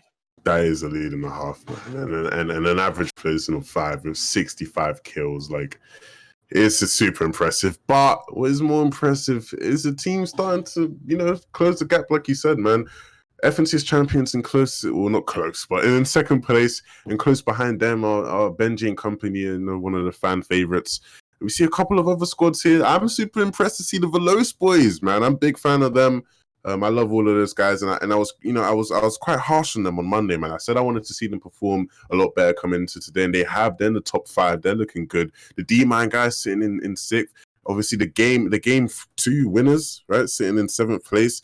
Svenskana in 8th. I want to see them get a bit higher, but a lot of talented squads in the top 5, in the top 6, top 8, top 7, whatever. A lot of talented squads in the whole thing, but at the end of the day, it's just about who's going to come out on top by the end of Game 6. That is going to be interesting. We'll see as it starts to shake up towards the bottom of the leaderboard as well. That's also going to be a question. Who's going to get that 20th spot? Who's going to pull their way out of that? The placements that don't receive any prize money there. We will see exactly what and who is who's able to do it. 11. I think the games will start here very, very soon. I want to get your prediction. Who's going to win the game? Number 9. Veloce and Tux. Veloce and Atlantis Tux. They're going to win the game. I said it here. You heard it here first. Oh, yeah. Wow. Yeah, confidence. There was no hesitation. No hesitation whatsoever. I know stuff that you guys don't. So, yeah. That is, okay. Kai was expecting a little bit longer of an answer there, but he was like, all right, let's go. He's ready. He wants Veloce X Atlantis to pick it up. Chad, who do you want to see pick up the win? As we did see Benji and them with that game, a 3rd place, 11 eliminations, move up to 3rd. They are now in contention when they previously were a little bit out. But again, there's still 4 more games technically, right, to play. It's going to be very, very interesting. Chat says Mr. Savage M. Actually, only one person says that. So that's Frosty EU 123. So thank you, Frosty, for giving us your predictions. Oh, there we go. They start to roll in. Ad Ardameric says Wolfie's. Dutchy says Savage. We do see Benji also recommended to win. So I would hope that if Wolfie's won, Benji won. But, we'll see exactly what happens there. No, I'm just kidding. As the games have started, we're waiting for the battle bus to pick everybody on up. I hope you guys are ready for game number 9 out of 12. That's game number 3 today. I'm ready, Levin. Are you? Oh, I'm super excited. I'm super ready. I'm super excited. I'm just interested to see if finally Dirty Dogs does go in the favor of the Fnatic guys, man. They've been losing a bunch there, and I know all of those players, and they're super talented. So you want to see them turn it around, but they don't have easy competition, to say the least. They don't have easy competition, indeed, as everybody is jumping out of the battle bus. We do see Wolfies and company start to make their way on through, as we'll see everybody playing here today. We'll see exactly what they're able to do. Dirty Docs will be the point of contention that we've talked about. Will it be contested yet again? And I don't know if it's going to be, I believe there actually is going to be a contestant happening at the Craggy Bridge, which I'm very confused about why that's being contested. But this is Europe. They always choose to surprise us. We'll see exactly what everybody happens over there. Wolfie's looking to dance just a little bit. I hope he gets sniped a little. I hope he gets sniped from up there. I have some bad news, Clay. The first place team is missing a player. Tohaj did not get into this game. Oh no, that is unfortunate. Of course, their points will count there. There's a remake rule in the lobby and in the rules, and I don't think we met the threshold there, unfortunately. So we'll see exactly. Production will probably whisper in my ear there if anything is changed. As Ibuhai is going to go down there to Drobin. Seems like they may have changed up their landing spot just a little bit. Drobin and them actually not even in retail row, and I'm very confused as this Dirty Docs fight continuing to go against Verox and them. It looks like now going to be in their favor because they all have shields and Flick and company have 0 shields. Yeah, this might actually go in the favor of them for the first time in how many games. Let's not speak too soon though, right? Obviously, I used to have a bit of a caster curse. So I don't want to reactivate that. So hopefully, we can see Fnatic come out on top. I have my biases, like I always say, I do have my biases. So it'll be interesting to see if they can finally win this engagement. They are giving a Flick and Eyedropping company a bit of time to kind of loot up. We see you. I know you love this place, Clay. You think this place is quite OP. Tell me a bit about this place, Clay. Oh, it's so OP because you can get exactly what Smeef has in his inventory right here. 6 swappers, and we see Motor getting knocked there. As we swap away, we do see Miro and company. Again, this is the fight that's happening on the bridge, and there's only a couple chest spawns that spawn over here, and actually not on this side, so we'll see as Motor does end up going down there. Flick will be the one to take him out, as Trax is going to get taken down here by Miro. You see the clown emote coming through, as Zen going to take down Amplify. The eliminations are coming back through. Not a lot to work with. Miro has to try to do something here for the squad, as now he's getting shot from behind and in front of him, and every which way something is just not working here for them. It doesn't seem like they've had a really good drop spot. Now they're being forced to run away, as they can just run to Pleasant. There's nobody there. Yeah, they're gonna be free to loot up quite a lot of quite a big POI. Obviously the zone is also in the favor of Pleasant, right? So they're gonna have time to farm up as well. Yeah, interesting engagement. Obviously Motor, we see Motor here is down. I don't really know why he was so split there, man. They finally had a form of an advantage, right? This is the first time where you could say, hey, look, these guys have an advantage, and see the fight's not done. Fight is not done. We see Matzo in an engagement here. Snap and Mirror are super low. So I don't know how this is going to turn out. I don't know if it's going to work. He does hit a nice tag onto the player. The stair is the only thing stopping them from engaging with each other, and he does pick up the final kill. And now that is going to be a good amount of shields for his team to acquire. They're going to be able to get a reboot on Amplify pretty easily, and just finally clean that up. But you see, he keeps looking behind him, and if you look on the map, there were some players on the other end of the bridge, so they got to get away pretty quickly. Oh, and this is going to be a very interesting fight. It's Savage, Caxi, and Bella versus Finn Skarna, who decided to rotate this way, maybe scout it out and saw only 3 players drop. And we'll see what Savage and them are able to do. Is they're just rotating away. They've completely disengaged from this fight. They don't want to take this fight because, as we know, they're at the top of the leaderboard. They want to maintain their lead. They do not want to lose it, and disengaging is your only way to do it right now. You're fighting one of the best teams in Europe is Instant Skarna. I'd say definitely, I'd put them in top 5 even, right? As a trio, that's so hard to do. Yeah, it's incredibly hard to play as a trio, but you know, we've seen this squad in most of the games. They do have, you know, maybe one man down, two man down, and seen Savage popping off just as a solo, right? Tohaj was also one of the players who was popping off as a solo on Monday, right? And he is a big asset to the squad and an amazing player, right? Well, one of the boomers out of Boomer X Zuma, but he's a content creator that you know seems to carry on his good days. So they're gonna miss him a lot. But speaking of the team that's not missing much right now, it seems like this squad here getting into cheeky engagement over at Slurpee. Benji Fishy not in a comfortable position. His teammates trying to apply pressure to get them out, and Wolfie's here caught with his pants down, gets knocked down by the RPG. But they're just gonna keep building up and trying to make sure that Benji's okay, trying to make sure that they do come out of this engagement safely. Controller, player picking up some tags. Oh my gosh, Clay, what's going on? Yeah, I don't know what's happening, but they're absolutely destroying this squad.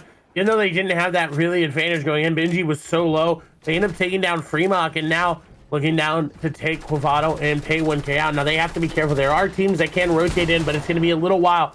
So they have the zone. They can continue to fight, as we do see Nate get a takedown, pay 1K.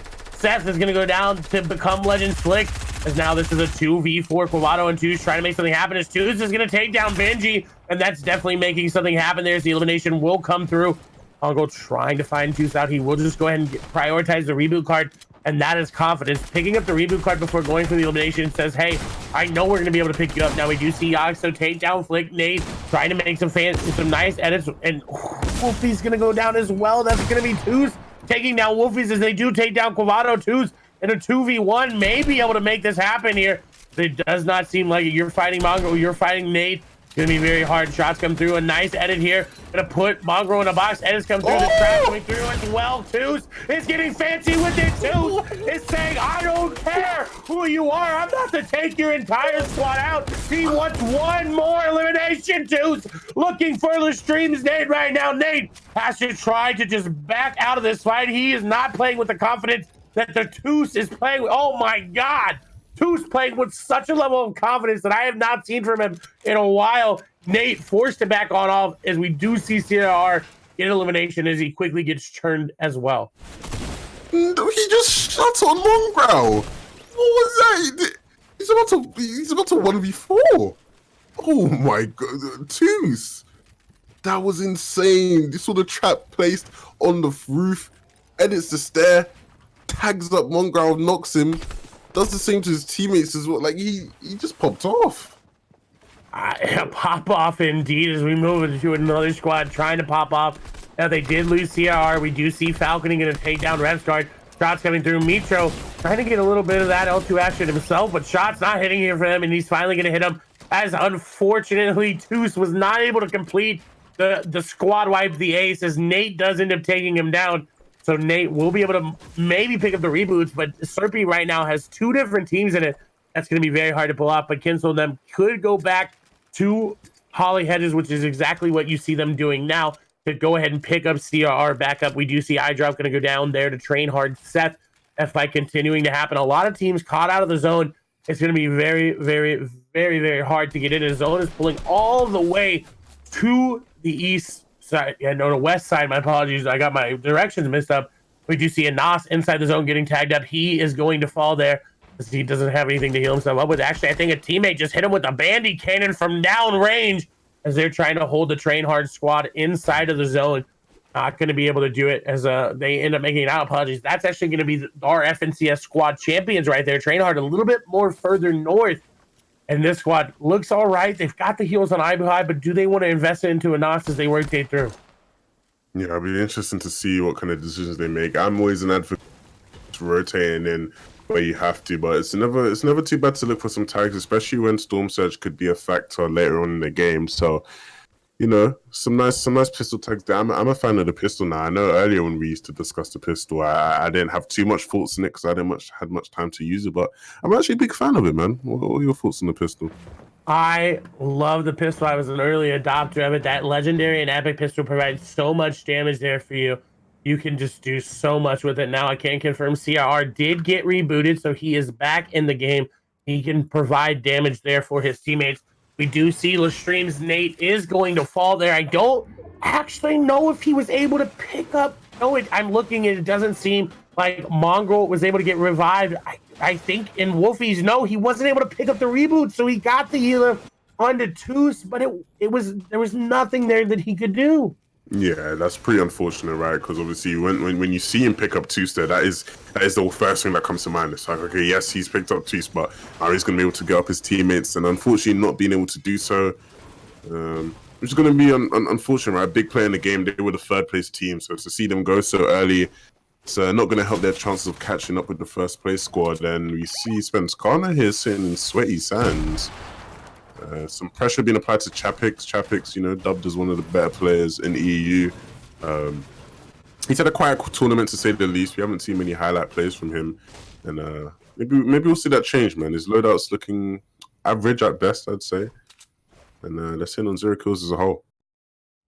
Yeah, average at best as we swap over to see what Holly Hedges has in store. Does Holly have anything here for our squad? As we do see the Veloz X Atlanta squad there. That was Levin's pick to pick up the victory royale here today. We do see Airwax, Nikov, Skype, and Vato there on that side of the zone as Kinsel is looking really good. He's got no eliminations this time around. Actually, holding the burst AR here for the squad. I want to see CRR does only have an epic, my apologies, a rare AR there. So being only the blue variant, how could it best? And I'm actually kind of interested to see. I know Kinsel kind of cracked with the aim as they are throwing every single grenade that they can onto E2Q, Swag, Krog, and down 2K, and they're going to hit Krog there, and that is their indicator 11. They know that it is okay to go full steam ahead, and here comes the train.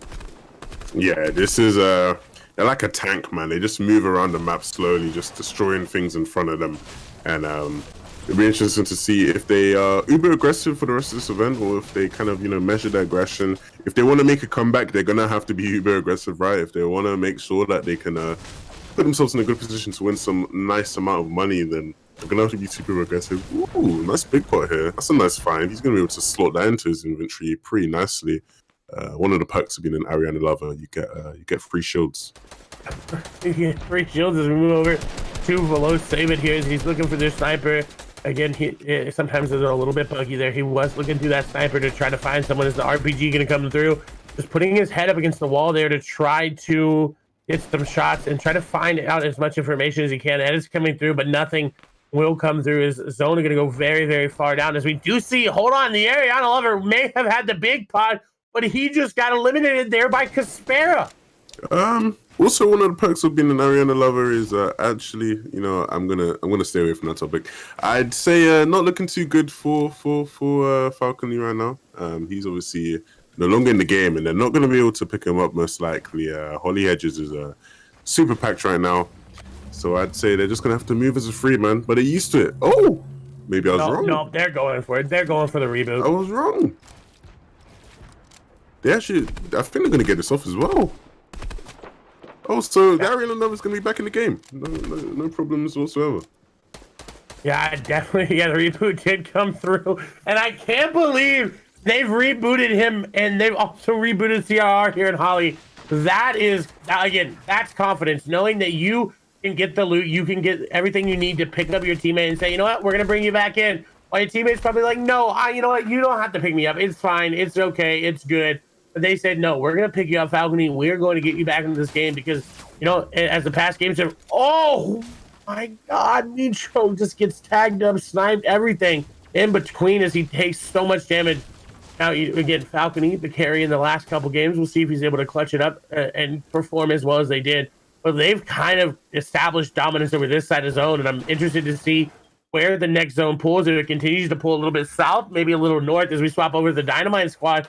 Like they're in a little bit of an engagement here. Shots going through. Feel like they just wanted to get some shots on the players rotating on in. Nothing major happening, but this squad, we have not seen much of. They in the 2 games today, 6th place and 13th place. So not where we would expect them.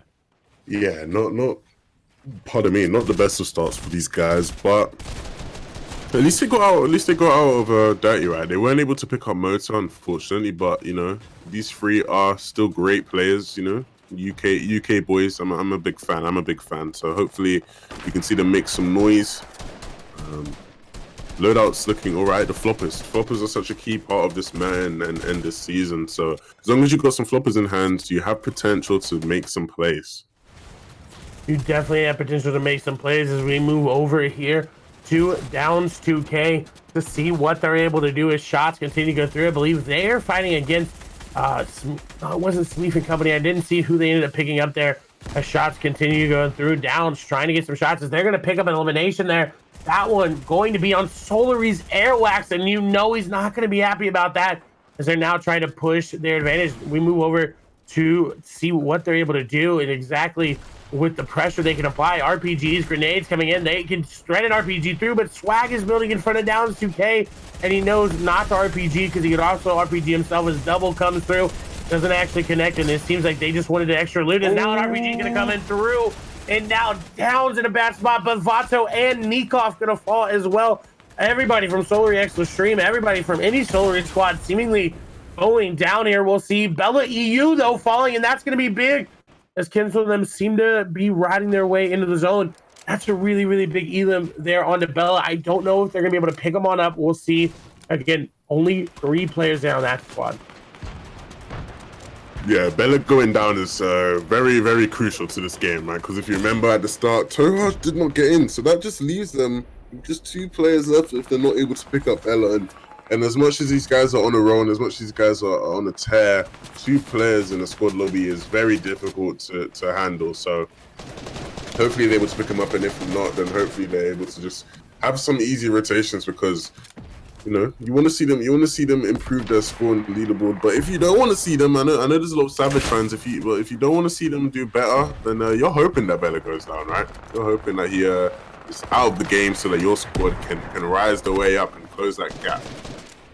That is exactly what you're hoping for, as we'll see Kenzo and company make their way into the zone relatively unscathed. Is now, well, they're getting pressured by everybody.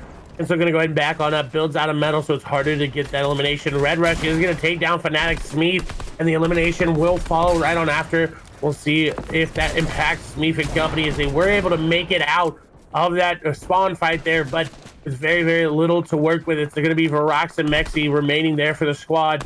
We'll see what Kinsel, though, is able to do here. Again, now they did lose Falcony. They did lose the carry that they rebooted twice. Not able to go for a 3rd time, as we're going to pull a little bit south here. It's going to be really good for them. And they currently have what I would say is the high ground here, but they really don't have the max to maintain it. Yeah, it's going to be interesting. They're going to have to, make a play to either pick up a team while rotating, or to drop down and get some loot, and then try regain the high ground that way. I do want to bring it to people's attention, though, man. The first team is not looking too good, right? The team in first place, Bella and company, they're not looking too. The 3rd place team is eliminated, but the team in 2nd place, the FNCS champions, have all 4 players alive and they're looking healthy. So it'll be interesting to see if they're able to make some noise throughout this end game. Since Karna players going down, a lot of talented players falling in the kill feed right now. Yeah, jam site going down, as well as you see Belly, you and them in the middle of the squad, the screen, right on top of a loss of them. We'll see exactly what they're able to do as shots continue to go on through there, and see exactly what everybody is able to do exactly with what they can. It is exactly, sorry, I apologize, something happened there on my end and I couldn't see the gameplay, and that's on me, so I was just trying to make something happen. As Squawks and company now looking good as they're rotating on through the mid ground to low ground layer, trying to make something happen. They did lose Orc, and again, this is a squad we saw do very well that first set of games, but now it's kind of not been doing that well. We do see Eternity's Rack's going to go down. Sydney is going to go down there to Flexi. Is oh my god, Squawks opened a door to an RPG, and that is not what you want to do. He does have heals, though. He can heal back on up.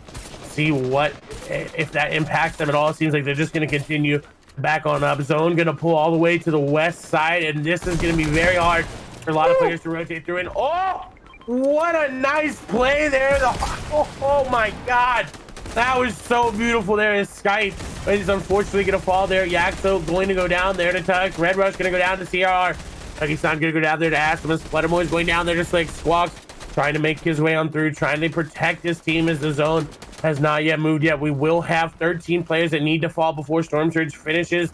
And again, once we get to that 7th zone, if it's above 30, players are going to start to take damage. As Croc going down there to Snappy and changing his name up just a little bit. That is Snappy's name. This squad is actually below Storm Surge, so even though they just did a bunch of damage, they need to find elimination. They need to find some damage quick, because if they do not, it's going to be very, very, very hard. We'll see as Scepter and company are on the high ground. Red Rush is actually going to go down there to CRR, and that's going to be a huge elim there. Is E2Q going down as well. Nitro being the one to take him down, as you see Hunter looking to try to challenge the high ground, but he's going to get absolutely beamed there by Scepter. A very, very good beam to maintain their high ground. They don't have a lot of mass, so spinning a lot. Red Rush will fall. Drobin falling as well. Down 2K does go down there to Drobin beforehand. Kensel is getting taken down there by down.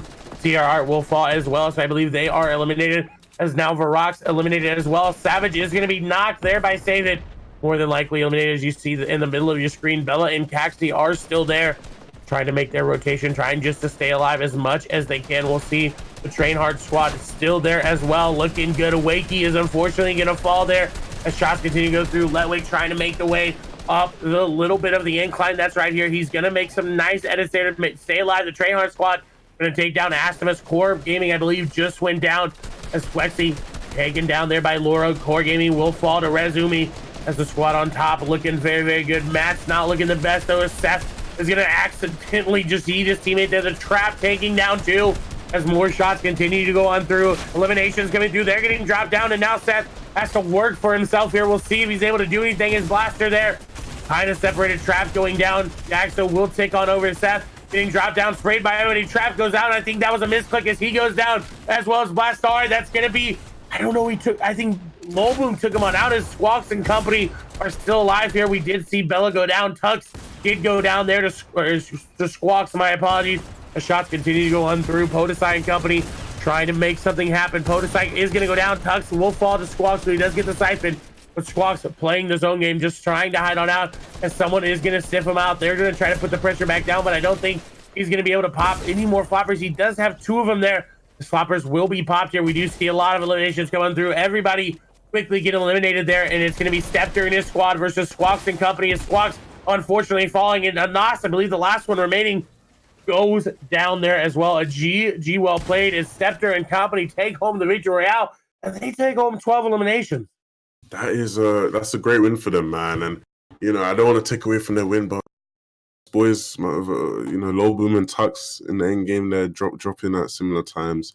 It made me sad, man. It made me sad because I wanted them to win. But regardless of that, these guys, Stepto, Anxious, Rezumi, they did a good job to pick up the win there. 12 wins, not bad. I'm not too sure where they're sitting in the standings, Clay, if you can update me on that. But I'm sure that's going to be really good for them moving up, right? It's interesting. We're seeing a lot of the teams winning games who are not necessarily teams who are high on the leaderboards. And it just shows you, right, where you have 2 days of competition. Maybe day one didn't go your way, but day two is there for the taking, and you can make something of it, man, if you really try your hardest. Yeah, Lobo and them in 5th place there, so in a very good spot to change it on up. Again, you got to try your hardest indeed. We'll see exactly how everything is shaking up in the leaderboard. A very good game there for Scepter and them. They were sitting in 13th in that game, so a victory royale with 12 eliminations, or maybe 13. That's a lot of points there, Levin. That's close to 200 points there for them. So that could also move them up towards the top of the leaderboard. Yeah, that is going to be really good for their leaderboard standings, and that's all that matters, right? That's the only way you're going to be able to get yourself some money if you're high on those leaderboards. So that game was crucial for them. But at the same time, it's just about keeping that form, man. You can have a pop-off game, but if you were really on the leaderboards, that's going to set you up high.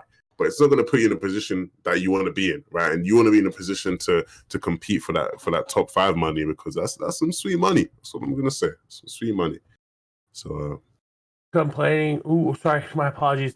I wouldn't be complaining about that, is what I wanted to say. Some free money, got a weekend's worth of playing done, Hey, I'll take some free money there. Maybe they ended up doing well in the Cash Cup. They come here, they take home some as well. We'll see how it shapes up again. Thank you, everybody, for hanging out. I really appreciate it. That was only game number 3 of today.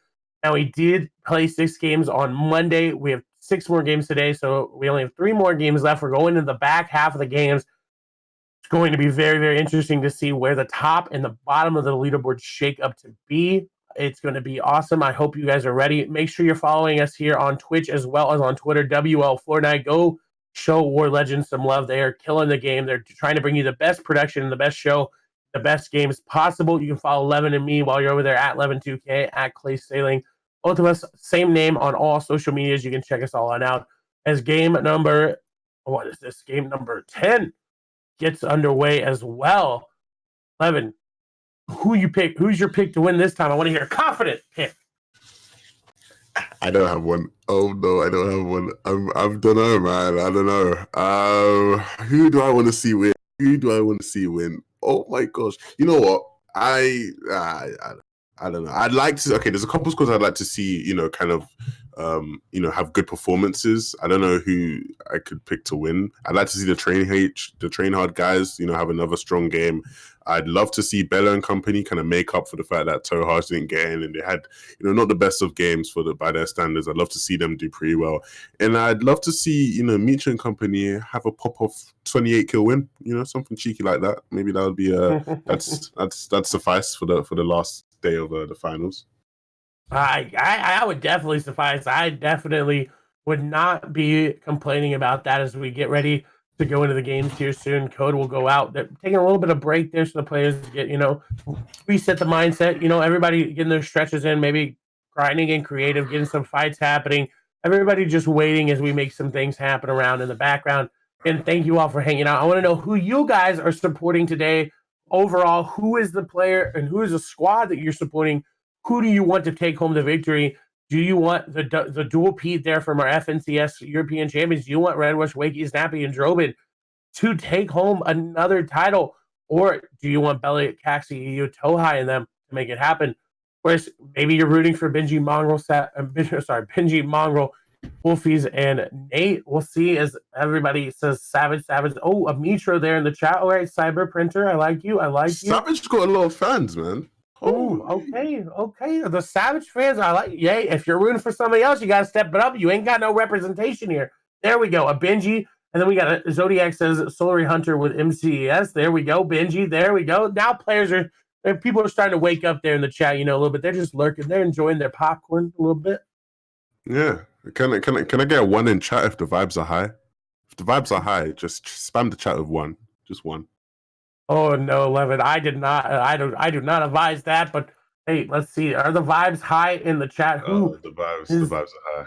The vibes, they are high. Everybody putting their ones in the chat. Someone said they want Gataga to win, and I don't think Gataga is playing. But we'll see exactly what they're able to do about that. Thank you, Cyber. I appreciate that. Levin, you can't put a 1 in the chat yourself. Oh, stop putting 1s in the chat. You've got stuff to do as the codes have gone out. We'll get that game loaded on up. Thank you guys for all the love in the chat. Everybody's vibes are high as we do take a look at the leaderboard and Savage and them with a 238-point lead moving into game number 10. This just seems like a very, very daunting task. Yeah, that is ridiculous, man. For them to be, 238 points ahead is pretty interesting. But the gap is closing, man. The FNCS champions are not here to play, man. It's really impressive to me, man. They won the FNCS and they're still performing at a higher squad level. My guys Veloz and Atlantis are in 4th place, moving even further up. Unfortunately, Benji and company going down pretty early meant that they kind of fell a couple spots. Rezumi, Lauru, Stepta, Anxious, that win took them to a nice position. 7th place is pretty nice, and a couple of scores that we wanna see do maybe a bit better here. My brother Downs 2K, we want to see those guys do a bit better, man. We want to see Dementos, Jamside, Letwick, Frexy. We want to see those guys perform a little better. They have Misty. I think they have Misty to themselves. I'm not sure if that's if we can confirm that, but Misty to themselves. I'm expect them to do a bit better. But regardless, right, we have a couple more games for you guys, so we're going to be able to see your favorite teams play it out and see who's going to come out as the WarLegend Season Invitational champions. Yeah, we'll see exactly who does it. Again, chat, I hope you're ready. I hope you're hyped. I hope you are all ready for these last couple of games to get underway. We'll bring them to you shortly, as I believe the game has not yet been started. We're waiting for some players. I think some players, had to go to the restroom or had something happen. Or maybe I think someone was updating their game. at one point something happened. Hey, it happens. It 100% happens. It happens in the middle of tournaments. It happens in the middle of streams. It happens every single time that Fortnite decides, hey, we want to update or we want to crash. It's okay. It happens. It's an early access game. There you go. It is my birthday today. Yes, thank you. Happy birthday! Nate says, look out for Mongrel. He's going to pop off. And he almost had an interesting play last time, almost was able to make it happen. But Toos just took control of the fight and said, I want to be the one to eliminate you. And we'll see, though. We'll see if Mongrel pops off. If he doesn't, Nate, I'm going to come back to you. All right? Yeah, man. Nate, if he doesn't pop off, I'm gonna be a bit disappointed, man. You're gonna let me off. So you better hope he delivers on your word. Man, it's been I'd say you've had a good birthday so far. You've had some great action to cast, man. The players have been providing for you, giving you a treat for your birthday. Yeah, well, giving me a treat indeed. I want to see one more 20 elimination game here before we close out the series. And I don't personally care who picks up the 20 elimination game, but I want to see it, and I want to see it mostly in the end game eliminations. I don't want to see just random W keying happen. I want that action. I want that action. I believe thank you for the happy birthday spam in the chat. I appreciate it. As the battle bus will be picking up the players here shortly. Levin, have you given us a prediction for this match? I haven't given you guys a prediction. And it's because I'm a bit upset after my last prediction didn't go too well. They did perform well in the game, but they weren't able to pick up a win. So after my last prediction didn't go too well, I was a bit sad. I was a bit down.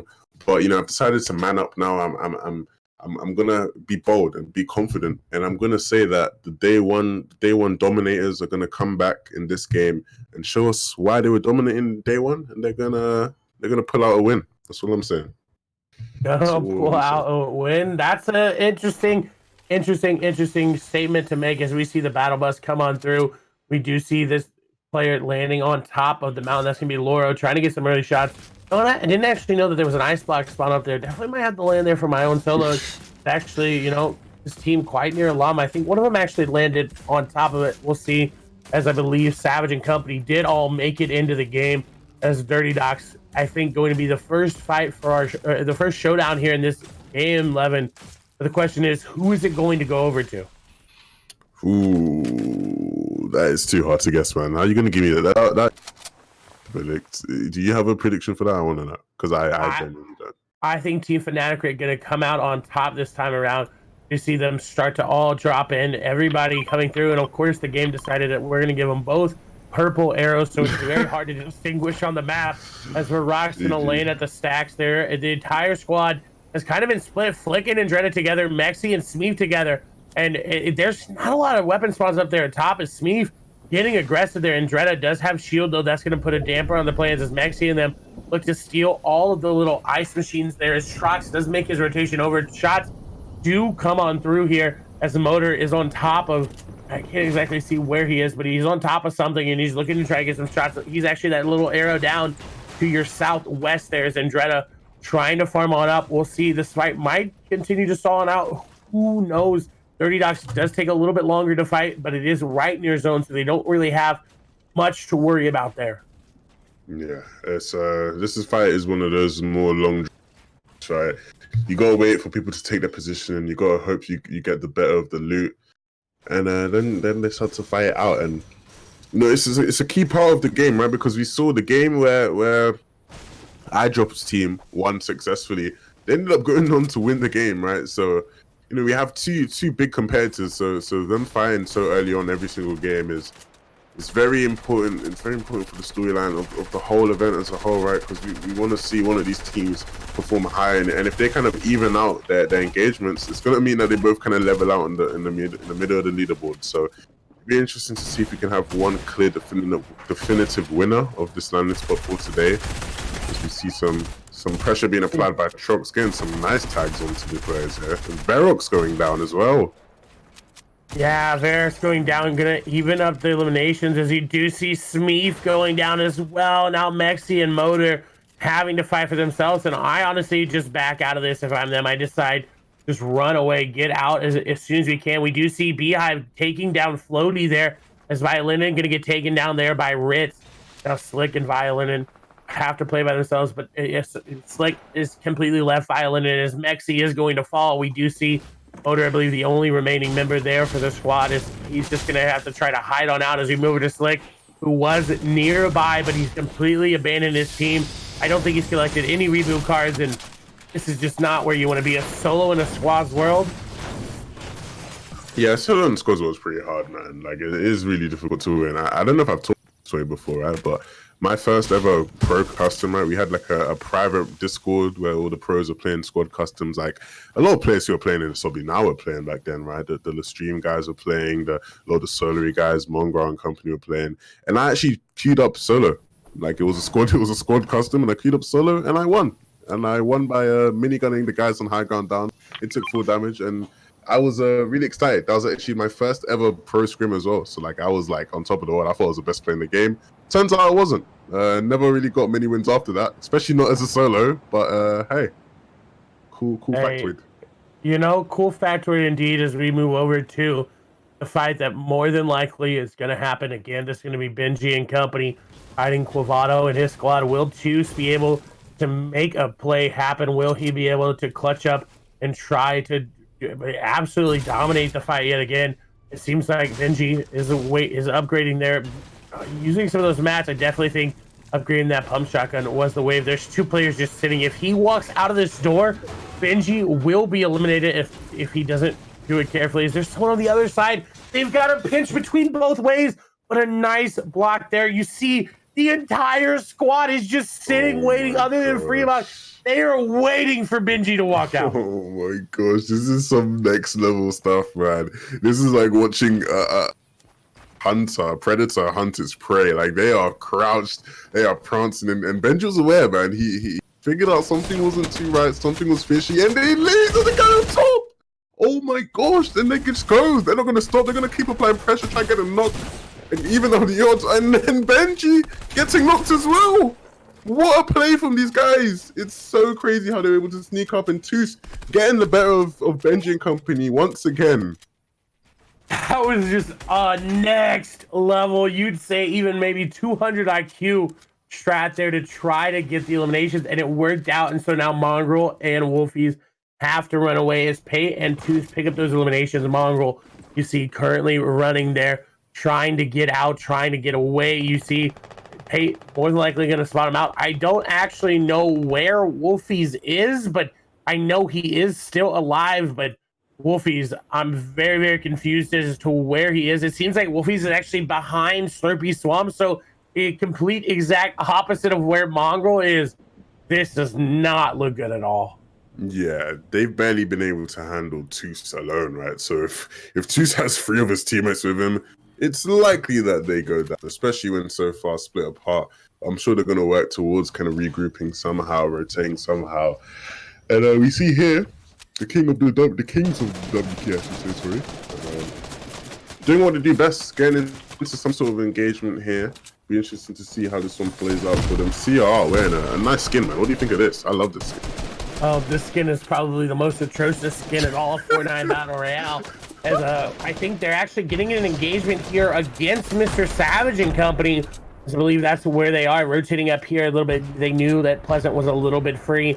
The CR trying to rotate around. They're just going to play the zone, and this is what we saw them do against Fledermoys and company. And in one of the weeks, right, we saw them cut them off. We saw them get a nice engagement, get the tags, and then run in front of them.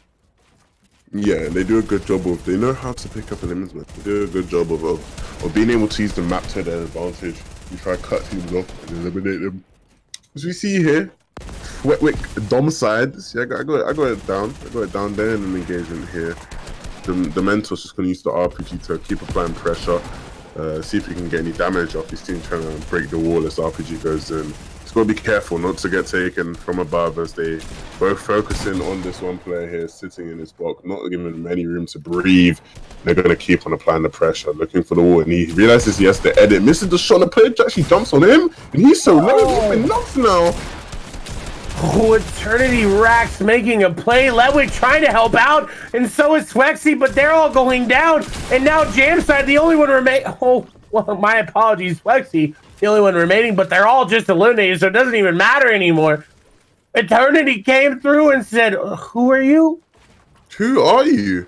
Who are you? Who is Levin? Who is Dementos? Who is Jamside? Who are these kids? Get them back to the lobby. Get them back to the lobby." And that's what they just did. They just sent them straight back to the lobby. No chance for those guys, and they're not even sitting too good on the leaderboards either. So it's not been the best event for them.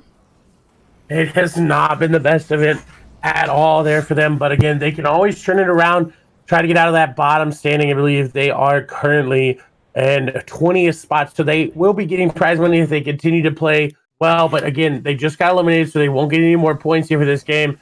And that is not what you don't want a 0-point game, as they were eliminated before the threshold of 20 players. Now, reminder, chat, it's top 20 start to play some points, and it goes 5, 10, 15, 20, 25, 30, 35, 40, and up until 100 there, if you can finish the count there for me. And then, of course, if you get that first place, you get a victory royale bonus of 20 points. Every elimination worth 8 points. So eliminations are worth getting, but they're not that worth and weighted more than placement. Your placement is what you want to focus on as we move over to Atso and company. They're all able to get into the game. They're all able to make it on spot, not landing on top of the hill. Maybe able to just make it happen this time around as we move over to the Train Hard Squad, our game 1 winners of today. Not looking too good. The shields, very, very concerning.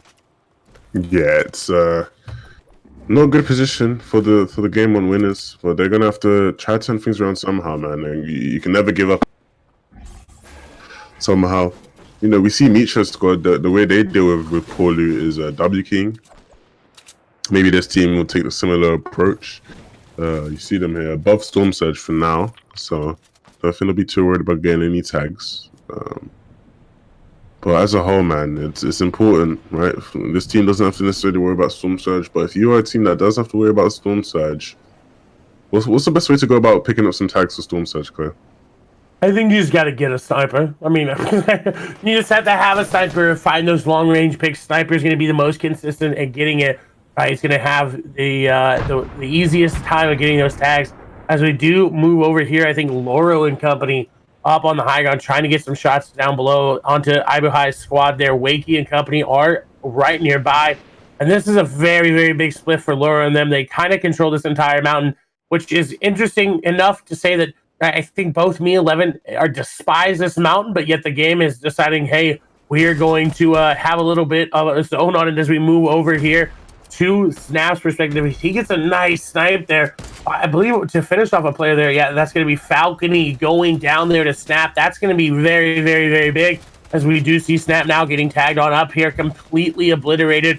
But he does have shield. He can pop it as a Nas is going to go down there to Lestream's Vato. Going to be a nice elimination there. As Hunter going to get taken down there by Down2K. Miro going to get some nice 90s there to 90 on up. Gaming Kuna going to go down there to Train Hard Seth. Hunter going to go down to Down2K. A lot of eliminations are coming in right now, and you got to think they don't really need to take these fights, but if you're in that line of sight rotation path, just easy eliminations there for you. Yeah, clearly some nice eliminations to pick up. The D-Mine guys here, tuning into them. They've had a quiet but decent event so far, right? We've not seen much of them, but they have been playing pretty decently. I think they're sitting pretty comfortably on the leaderboard, and I'm sure they're looking to hit us with one of their top tier performances. Only 100 above Storm Surge. But yeah, we've seen them do pretty well in other sessions, and it'll be interesting to see if we can see them do well again as we tune in here to Wolfie's getting knocked, it seems, leaving Mongrel all alone to fend off for himself. They were finally able to get back together, but it's not going to matter too much because Mongrel's is alone. Yeah, Nate ended up going down as well. They were completely split across the river. As you see Mongrel just farming it up, we do move over to Mitro and company, as they did lose CRR here, as Mitro is going to be able to shield on up. Kensel does have fighting HP, but again, maybe a fight they did not have to take as they were rotating in. They've decided to take this fight and try to pick up these eliminations. As you see someone's carrying a snowball there. You saw him through the outline trying to get the snowball off, as Mitro and Kensel have finally done something that I'm actually very intrigued that they're doing it. They've decided to retreat. They decided to back away, but this squad does not want to see any of it. The shots are going to come through. Micho is going to get tagged up. Now they can't disengage. At some point, you have to turn your defense into offense, and you have to try to get some eliminations. As we see, he's not going to do it. If he gets a 3 off, I'm done. No, I'm done. Because, okay. Is he going to go for it? No, I don't think he is, man. These guys are S-King now, but they have to. You see the health is not looking too good on them. Only 2 players alive. They've got a couple minis, but... Ooh. So, as soon as I say that S-King, Kindle with his 90 HP decides, nah, bro, I want this kill. Yeah, Kenzo wanted to get rid of Fremont there. It caught him a little bit off guard there. Luckily enough, he didn't lose any HP there for the squad. Able to continue to rotate in, but look, there's an entire team just sitting here looking this way. We do see Loro going to take down Ibu High. Only a knock there. Again, that's probably happening there on that mountain. As we swap over to the mountain, we do see Rezumi trying to get some shots here onto the team there. I believe they're going to be able to pick up Ibu High, as now the res will finally complete there. They may have gotten a snipe or something. The zone going to continue to close. We'll see where it goes here in 30 seconds as they look very, very good. This is the first time the squad is looking comfortably good, right? They picked up the victory royale, but this game looks even better for them. Yeah, they're looking to... they're looking for a back-to-back, clearly, right? They're feeling themselves. They're looking for a back-to-back. And hey, you never know, they could do it. Rezumi seems to have some nice loot, and I'm sure his teammates do as well. So you never know, man. Loot is a very important part of being able to get performances and to be able to get results. So speaking of loot, Tux doesn't seem to have the best of it. Once again, pretty average loadout, sitting on 0 kills like the rest of his team, but looking to up that tally now as they continue to pressure the players below them. It's going to be Kenzel going down there. I did not see if his teammate Misha was able to make it on out of Seth and Alpha going down. K1K going to be involved in this fight as well. Loboom and company trying to get some shots. Loboom just really can't hit the tree right now, as we see Savage trying to get the harpoon gun in there. Savage is going to take down Amplify, and that's going to be big. That will increase their lead. That's an 8 elimination point right there, an 8-point elimination if they're able to secure it. There's now Savage and company and realize, oh wait, we have to rotate into zone when the entire mountain is looking at us. That's not going to be easy. Yeah, it's really difficult to rotate when you're so many players looking at you. And it means you're often gonna have to use a lot of your materials, right? You're gonna have to spend a lot to be able to get in safely.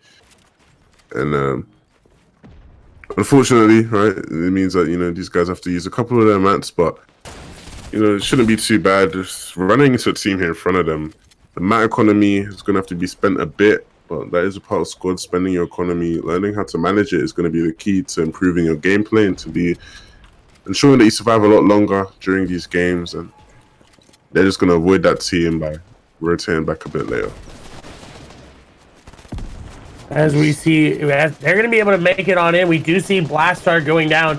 I believe will be the end of the train hard squad here for this, but they did get some place of points as and this is why you really don't want to be the last team to mountain goat, as everybody's going to find you out. Loboom is trying to harpoon, but he's going to go down as down 2K, and Refscar are going to take down members respectively from this squad, as Themo going to get taken down there by Jenny. Or it will follow up as Save It and Tux managed to mountain goat effectively, but Save It going to be aggressive. He wants to get that extra loot. The shots come through. This is Stepter and company looking to get some eliminations here, because I think they may be right nearby. I'm not too sure. Actually, on complete opposite ends of the zone there, as they're in a little bit of an engagement as well. And while this game we talked about looked really, really good there for them, now they're in a spot where it doesn't look good at all. As we see, they've seemingly lost the high ground. The zone is going to show us where that happened and how Val is going to go. Save It is desperately hoping to be able to make it into the zone, as everybody is firing on him. This is not where you want to be. Tux is down low as well. Tux is above him, trying to make something happen. He's just trying to buy time and Save It. Now going to be able to get to him as D-Mine's T going to go down, as Caspera went down as well. Orc falling to Evil. Raxo falling to Orc. A lot of eliminations coming on through, and Zone going to pull off the side of the mountain just a little bit, and everybody has to rotate in, and that's going to be very, very hard for everybody. As you see, Skarna, well, they were positioned correctly, Levin. Yeah, they were positioned in the right spot, and unlike the Veloz boys, they're looking pretty decent right now, right? And Dretta falling to Ritz, former teammates there, former trio teammates battling it out, and Ritz getting the better of his former teammate there. Savid in a bad position, right? They're not. It's going to be hard for them to make things work, but you can never count those boys out. We saw them moving as a duo. Obviously, it was a different combination, but we saw them moving as a duo earlier in a different game. And picking up to the previous game's winners, they're still looking strong, right? I credited how their loot was looking decent.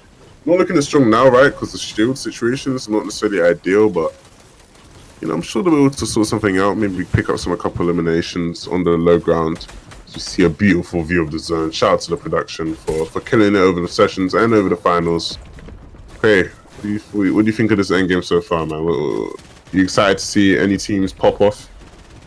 I'm excited to see what Skarner can do with the high ground. It's been a hot minute since we see them on top there. As I think, unfortunately, Anxious game did go down. As Ibuhai gonna fall, Shenny gonna fall as well. As Red Rush and company trying to get in, they're going in and they're gonna take down Amplify. That's gonna be a nice elimination there for them. Looking to increase that.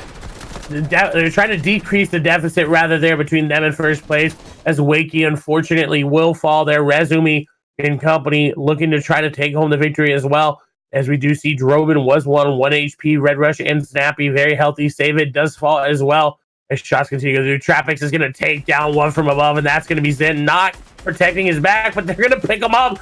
They've just picked him up and yeeted him into the box. They're going to be fine. They're going to be able to pick him up. As that, I believe, is going to be Drobin. As unfortunately, I think Drobin did just end up getting eliminated. As this is Snappy and Red Rush rotating through the Ice Temple. I love this little ice castle here. It's so nice to land in, but everybody and their mom likes to land here in solos. The shots go through. Chavis going to take down one, I believe, Trax and Zen going to go down there to them. They finally have some shots, and this is what we'd expect here. Game number 10. Reminder, 2 more games after this, and then we'll crown out WarLegend Series Invitational Champion. Will it be Skarner, or will it be our European FNCS champions? It may continue to be Bella, Caxi, Savage, and Tohai. They have maintained the top of the leaderboard this entire time after game number 6. We'll see what the standing shake up to be as we see a nice, beautiful shot here. Everybody in Misfits and Dretta and company there. Mongrel just went down as well, as we do see Hack scoring this squad, trying to rotate in. Very low HP. Tohai, Bella, Caxi, they're on the low ground, also trying to rotate in. HP not the best as the MCSX Solar squad is there. They're going to take down Refsguard, as Snappy is just trying to stay alive here, rotating with the squad. Beehive going to take down Beast. Tohai going to get taken down. Unfortunately, they're not going to have much to work with. As I think they may have just all been eliminated. I can't exactly tell you for sure. As Chavis and them look very, very good on the high ground. Red Rush is going down. Shots continue to go through. Snappy, the only one remaining here on the low ground. Nice edits here for him. He's trying to back on up. He doesn't really have a lot of mats to work with. 22 builds and a dream. As Zone is going to start to go up this mountain. He needs to start building up now, but he doesn't really have the mats to do it. His shots going through. He's actually going to drop down, and he realizes that was not the play. As Zone is going all the way up. He's hoping that it closes before he goes up too far, as he's going to find some little bit of mats left, but there's not really much you can work with. As Chapix and them look to secure the victory. Nappy just hoping the zone doesn't come to him, as if it goes up the top of the mountain even more. Nappy going to be in a bad spot, and he is. He's going to find players above. Those shots going to come through. Nice shot there from him, but he's going to go down.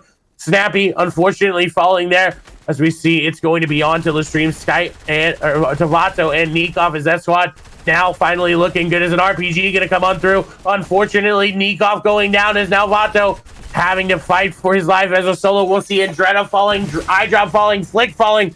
Everybody's starting to fall there as Matzo still alive there. Croc still alive. ETQ and Swag there. Rihas making his way on through. Vato trying to stay alive and make something happen as Matzo is fighting one of the members from Skarner there solo. As RPGs start to come on down, Vato trying to stay alive in the zone. He does have floppers. He can make the flopper play. Only 2 floppers, though. Has to start making his way on through. Scepter going to go down. Swag going to go down. Everybody falling to Skarner as we see this should be the victory royale here for them. Is now it's going to be a 4v1. And the only player remaining, I believe, was Matt. So as he ends up going down there, the elimination, I don't believe in him going over. But Skarner take home the victory royale. They take a nice 16 elimination game as well. That is a nice game from Skarner. Waiting quite a while now, man. It's taken 10 games. Happy it came, right? Better late than never.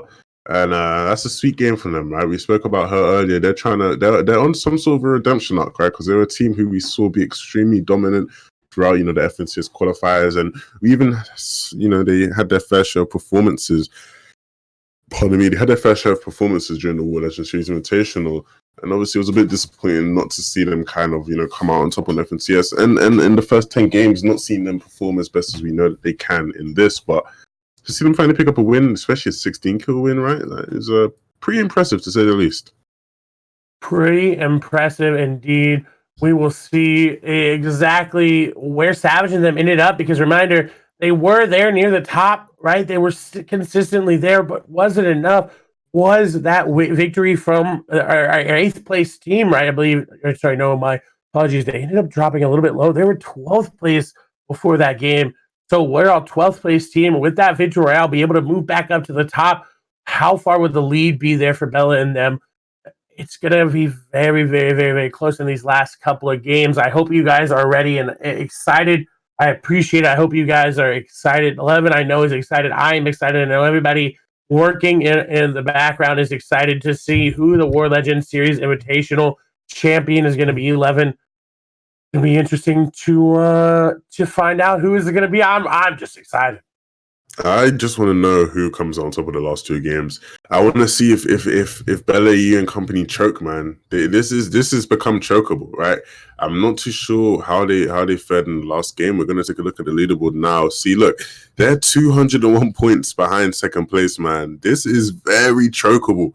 If the next 2 games are not high point games for them, or at least decent points, there's a big, big chance that they could be overtaken by the FNCS champions, man. And if that was to happen, that'd be incredibly, incredibly funny, because I don't think we've ever seen, a team potentially choke that hard, right? But Sven's Corner in 4th place, right, going from 12th to 4th. We've seen so much shuffling happening from that 3 to 13 range, I'd say, right? We've had from 3 to 13, all the teams interchanging, right? They're all having great games. So we see kind of players go up, go down, go up, go down.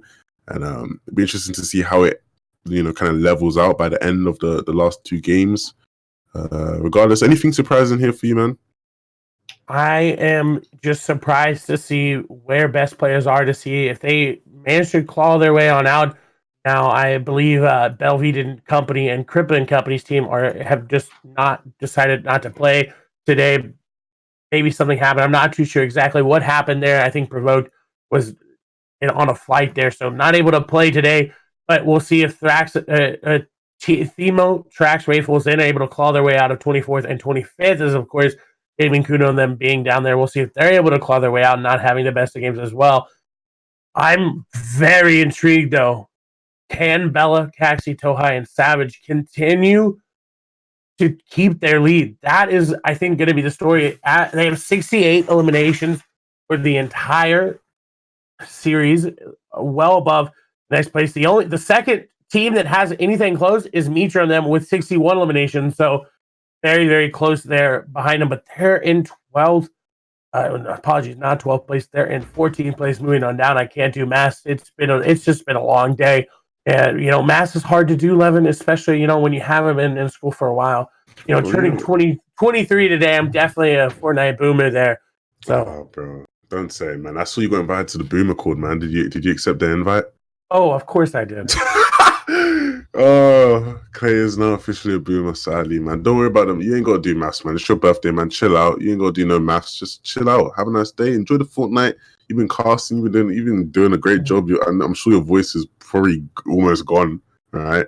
But don't worry about it, man. Just chill out. You're a Boomer now. You have the luxury of just being able to kick your feet up and relax. Kick my feet up and relax. I don't think we want to put those feet up there. We haven't gotten a mani petty in some time. So we'll see what we're able to do exactly about everything. I hope you guys are enjoying the games. We'll be started here very soon. I think everybody is readied up. Everybody coming back in. I think, again, a couple players needing to use the bathroom there. So, hey, sometimes it happens. Games crash. Everything goes through. Oh, man, I hope you guys are ready. Thank you so much. Happy birthday. I am 23 years old. There are 2 more games left. Rayful, you should know how many games are left. You're playing the games. You should definitely know that. Thank you. I appreciate someone saying the cast is amazing. You know, we killing it. We try to bring you the best with everything that we have for you guys. Again, we will get into the games here very shortly. But Levin, who's winning this game? I love the way you put this on me every time. Like, who is winning? This game. Well, you know what? Like I said, Bella and company, they either choke or they go big, right? And I've not seen them the past two games do much, right? I don't know how their past two games have gone, but I'm leaning towards choke right now. I don't know. I don't know. Maybe they prove me wrong this game, maybe they don't, but I'd love to see the FNCS champions pick up a game, because if they pick up a win now, that's going to be a statement, because that would even up the leaderboard practically, assuming Bella and company don't do that well. So, I'm interested to see how it goes, man. I'm interested to see. You got any predictions? I'm going to call out Rayful. You know, he doesn't know how many games are left. I want to call him out. Come on. I want to see you win. I want to see the squad win. Let's see.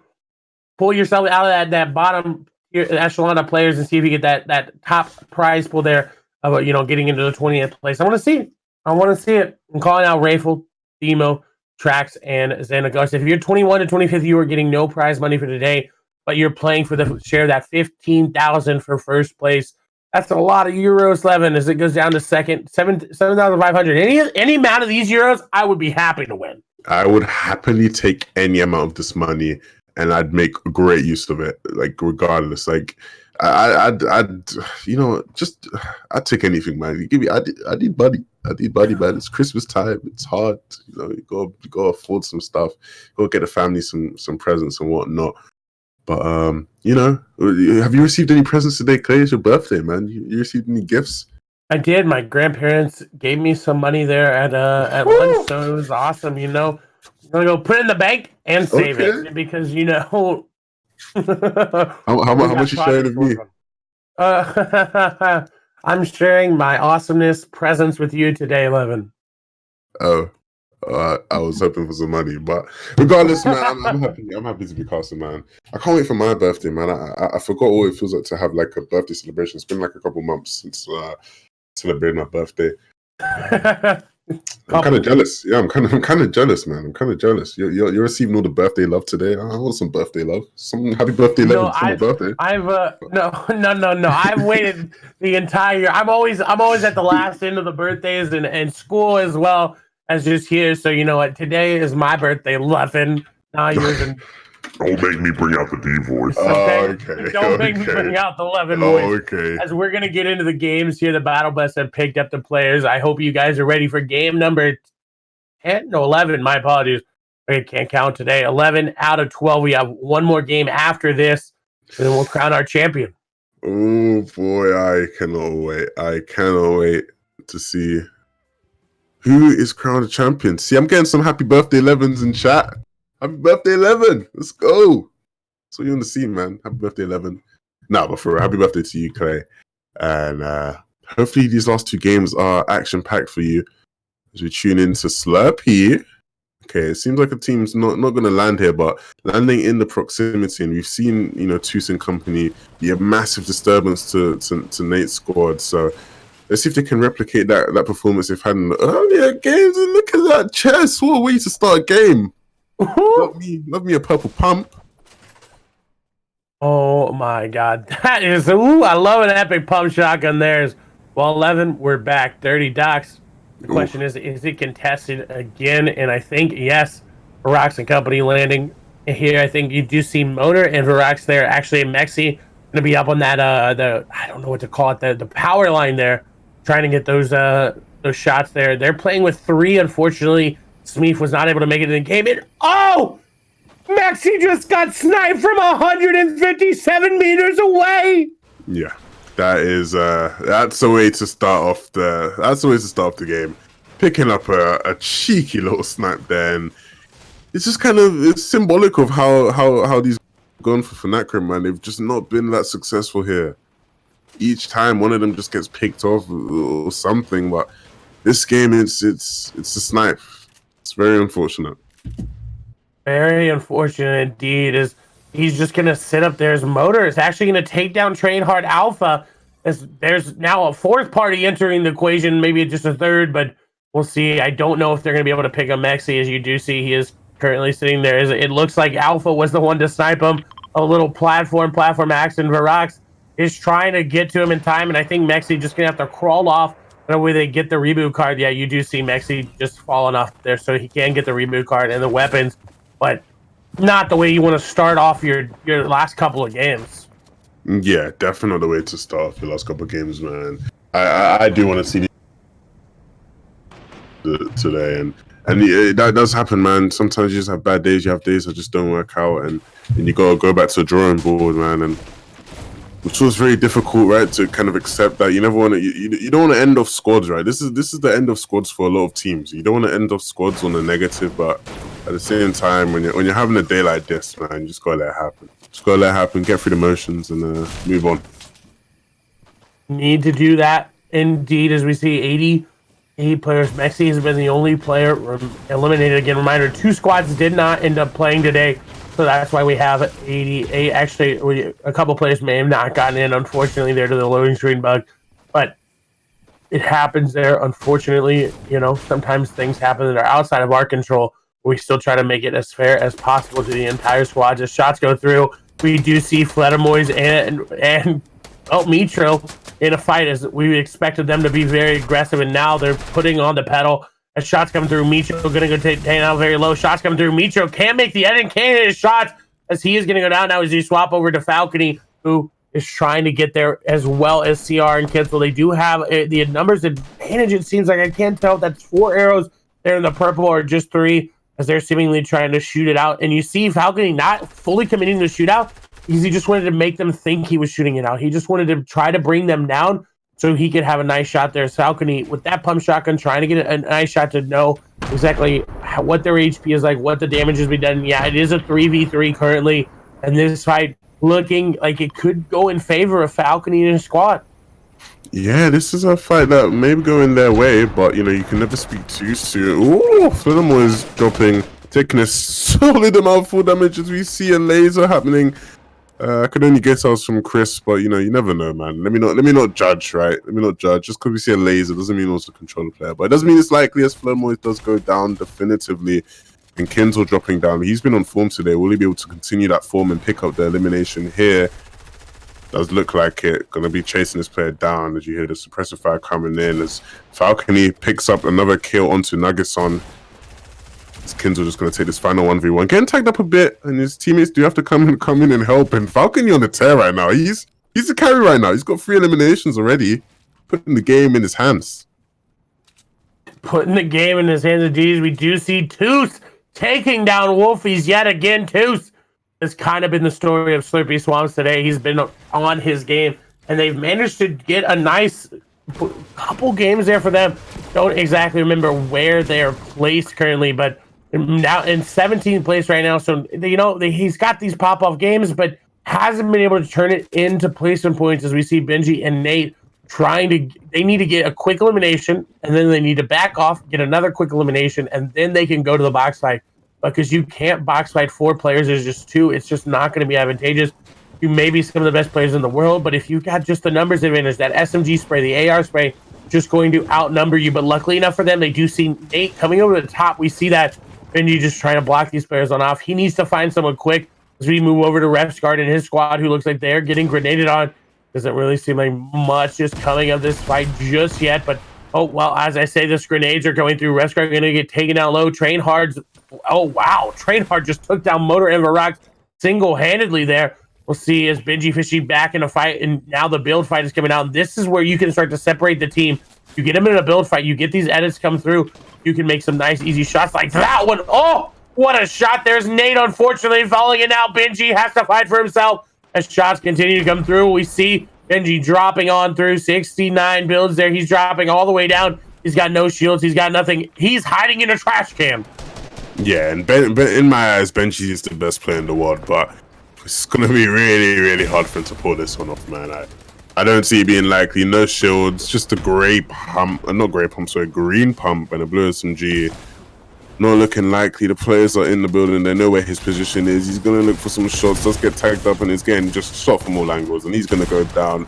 But let's not get distracted by that, because we see a fight going on here. A couple Solary players knocked. A couple of these guys were only beast knocked actually. But they're gonna to try to get a revive, and it does actually seem like they're gonna be able to get it off. Actually, they've been given the space and given the room to do it, and I think the Solary guys will probably be going for their own revives. But interesting to see how this one plays out, Clay. Interesting indeed, as it seems like the reses have came through from both sides. They kind of just decided, hey, we're gonna go for the res. There's Pay 1K is gonna go down there to Themo. That means somebody in Slurpee is coming on through, and I'm surprised to see Themo and them down there.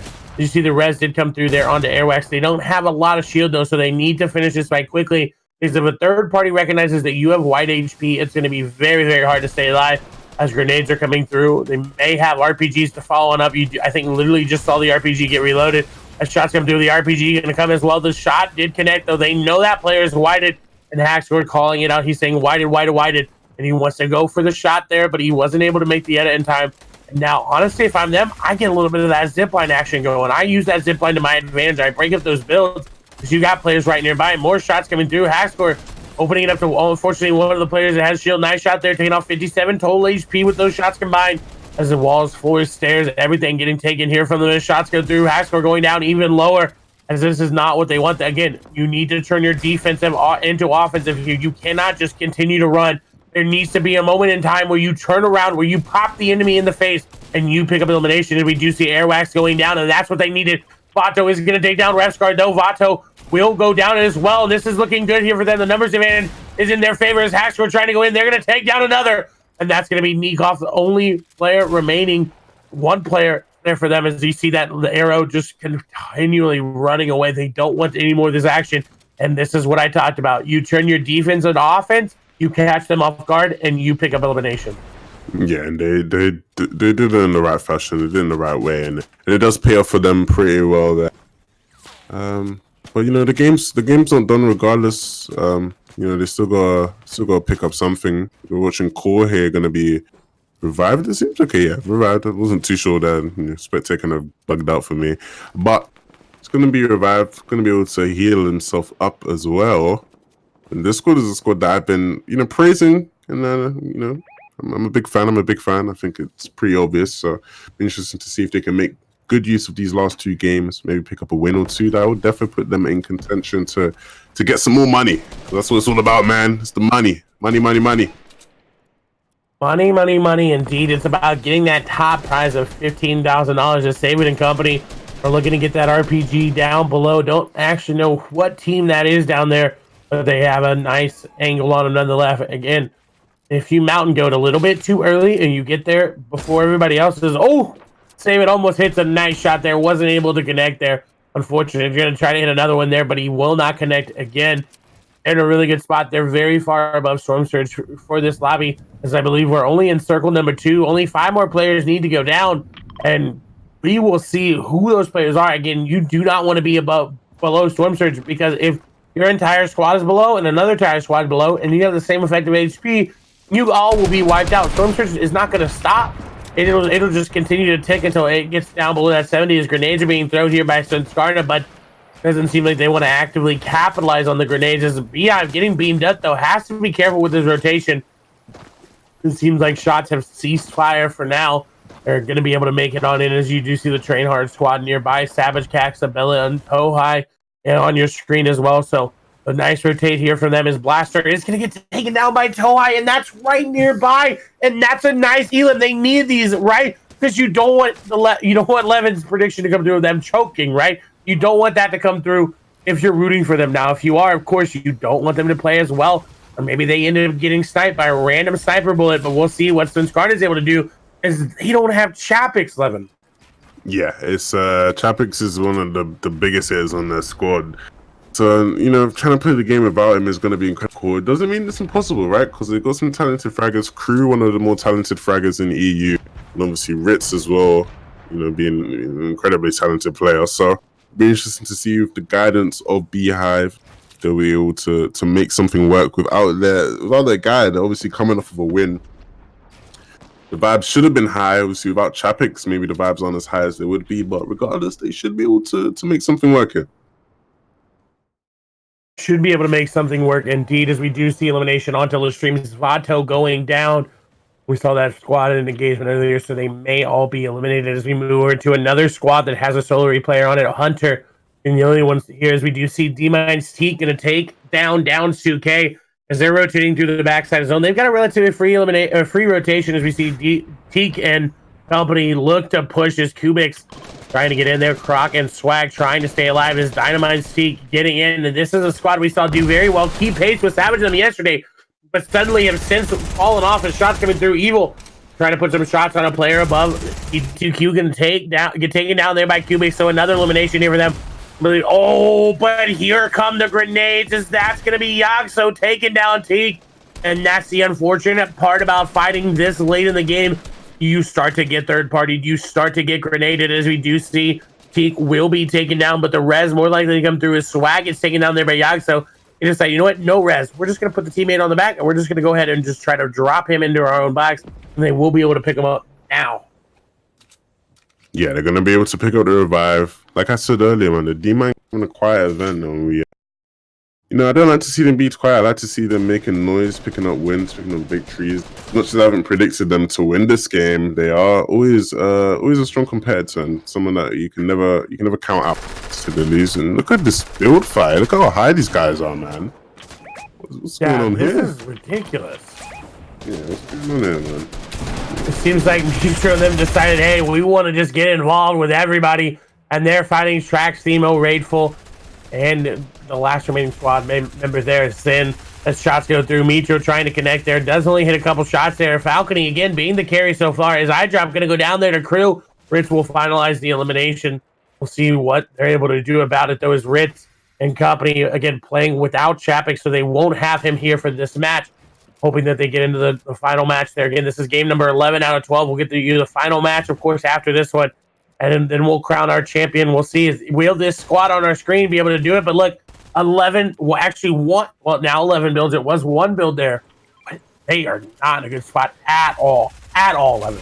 Yeah, they're not looking comfortable. They're not sitting pretty. And, this kind of just is if you haven't been able to watch all of the sessions, right, this is what, their sessions have kind of looked like. They never look too good towards that end game, man. For some reason, unless it's the times when they're winning games, they're always just looking pretty scrappy, not looking too good on health, shields, whatever it is. The tune into the Train Hitch guys, a team that was looking good to start off the session, but wasn't able to continue that momentum coming in. Maybe they will change things up in the last two games, right? Maybe take a stand of some sort. I'd like to see them do a lot better in these last couple of games. Definitely, we'll see if they're able to do it. As apologies there. You do hear my chair squeaking just a little bit. Maybe I'll buy myself a new chair for the birthday. Who knows? We do see Blaster, though, 2 eliminations. He did go down there, and we will have Storm Surge in this next zone as it needs to go down below 50. As Quavato and company getting in action as they're going to take down Snappy, and that's not what you want to see. Snappy and them in contention to take home that first place, but they're getting eliminated. And if you're rooting for Savage and them, this is what you want. You want to see these eliminations. And unfortunately, Fremont going to find out another Red Rush going to go down as well. We do see Drobin falling, and I believe Wakey the only one remaining, and I think he may have just gotten pickaxed. Yeah, pretty embarrassing for him. They are the FNCS champs, though, so we can't disrespect. But regardless, man, that's going to be crucial for the standings in the sense that, they were a team that as long as they did well, right, they could have dethroned Bella and company. So going out in that fashion might just be what Bella and squad really needs, right, to be able to say, hey, look, we might actually win this thing. And I just think it'll be so funny because look, this is what we have as options, right? We either have the FNCS champions, clutch up and win the event, or we have a team that wasn't even in the FNCS finals win the event. So it's either the champs or a team that wasn't even in the finals. It's a pretty big parallel there. Yeah, that's when you start to think about the way that breaks down, it gets a little bit crazy there. As we swap over to Toos and company again, we're not having the best day.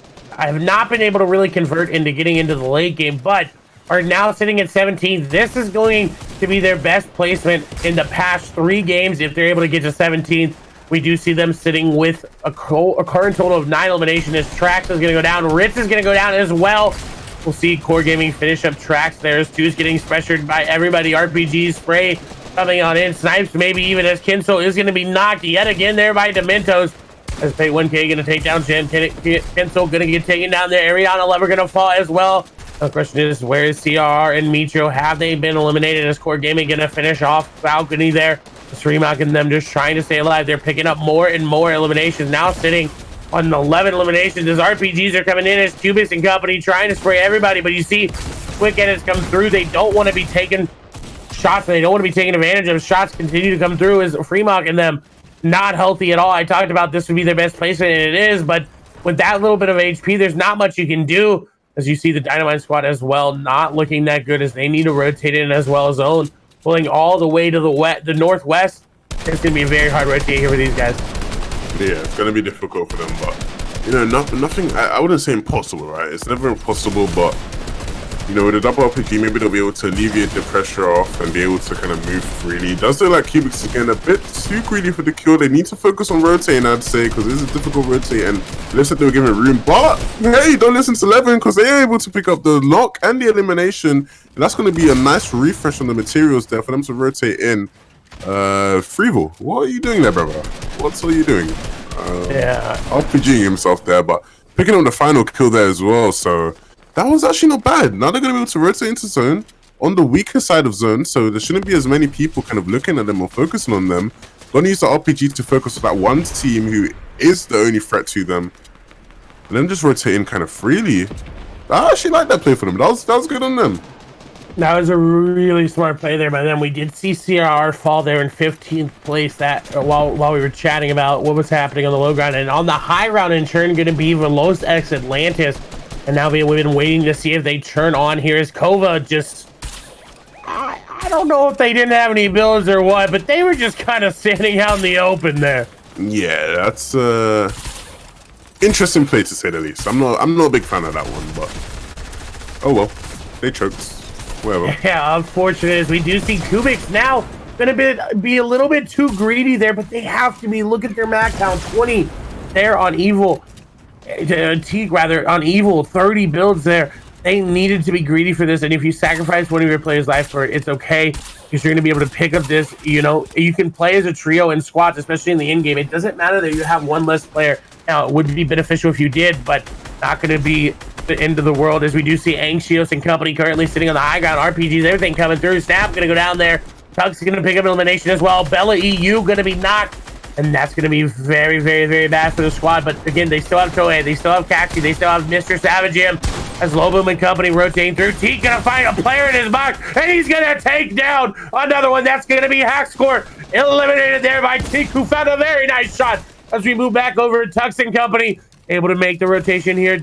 Kuno, Hackscore, and Beast all eliminated as Loboom is going to go down. Unfortunately, Evil falling as well, as now Teak is getting shot from above. He didn't own the wall and floor above him, as now shots going through. Tux trying to find a rotation. That's going to be Saban taken down, as Mr. Savage M just got eliminated, as well as Tohai. And I think the only player remaining could be Cassie, but I don't see him, as Amplify and Evil getting taken down there by Kaspera and Ibuhai. Teak is trying to get some loot there from inside his own. RPGs randomly passing by as Anxios, Rezumi, Scepter, and company able to look through. His shots coming through. That player hops in the box. Teak not able to make it happen, and I think that's a member of Sinskarna as we move over to Rexo.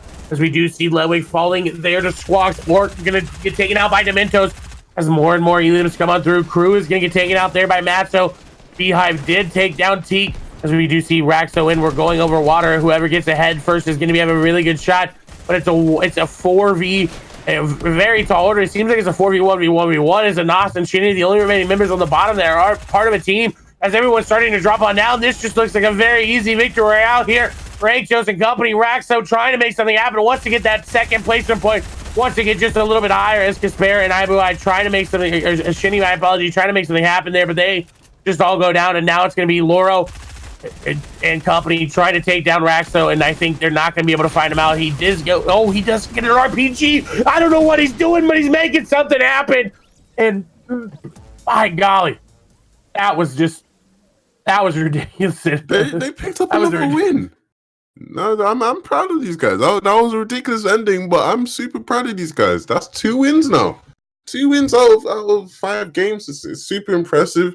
You know, day one wasn't their day, but they're making the most of day 2.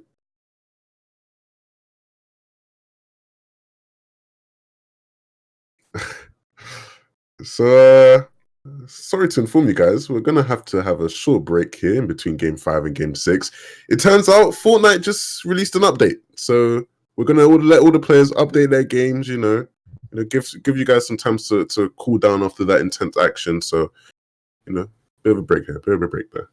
Yeah, a bit of a break, but not a very good game there from Resume, and then it was very hectic towards the end. But they were in 6th place, so if Victory Royale, 120 points, plus whatever they're able to get, they could shoot up to 2nd. They could move up to 3rd, 11, who for a team who, let's go through their first day's games.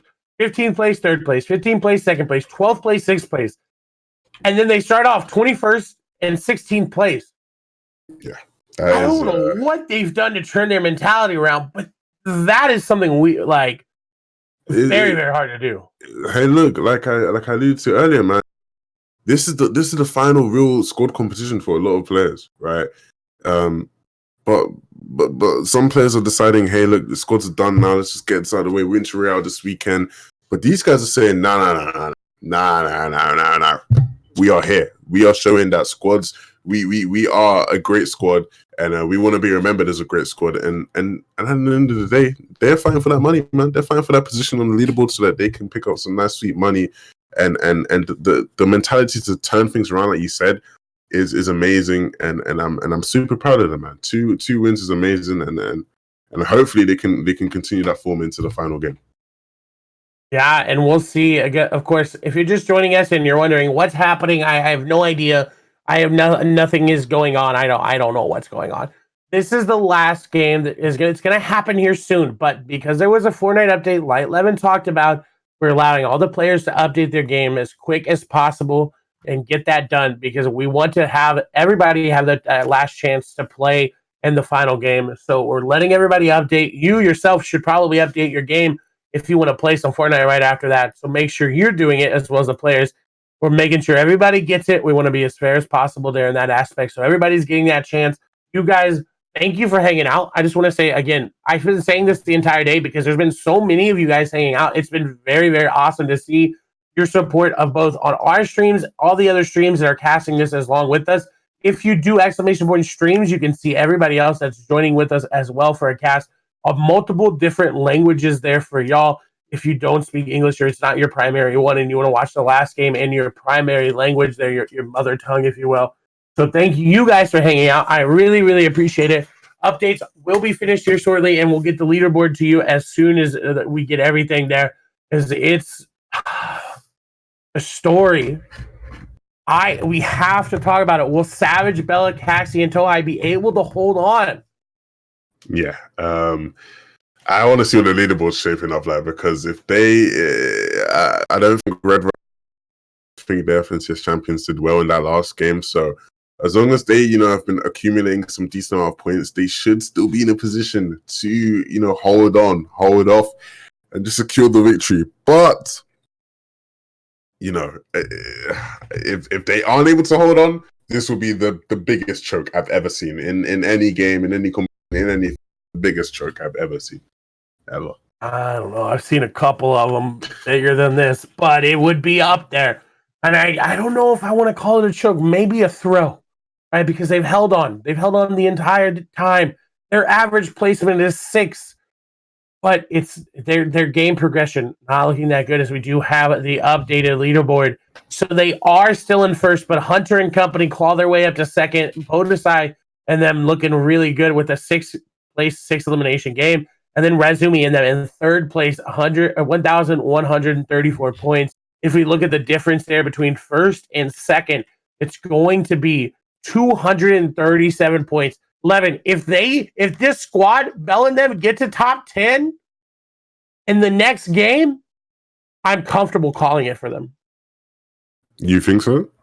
Unless Hunter and them get to top 10 and they have 20 or 10 eliminations, if Savage and them are able to make it to the end game, to that rotating zones, it might just go over to them. Yeah. Yeah, they should be able to hold this off, man. Surely, like, surely not. They just have to get an average game at best, right? Not even anything too impressive. Just have an average game, and they can see this one out. And like we alluded to, man, a team that didn't even play in the FNCS finals. Didn't even play in the FNCS finals. They're here on the verge of winning this whole event. Going to be crazy. Indeed, we'll see exactly how it ends up shaping up. Of course, after the game is updated. No, it has not ended yet. We will be ending after the next game. Of course, games do need to be updated by players. Not everybody has the best internet. Not everybody is able to update it as quickly as others. So we're waiting to see if everybody's updated. We're waiting as long as we can. Of course, production dealing with all that in the back end. But chat, who do you think is going to win? Who do you think is going to be your world, not your FNCS, your WarLegend Series Invitational champions? I want to know who you think. Eternity here, rooting for himself. Loro obviously rooting for themselves as well. We'll see what they're able to do. Again, you want to be top 20 to try to get the prize money, because if you're 21 to 25, you are not getting any prize money. As I have FR Josh says Savage.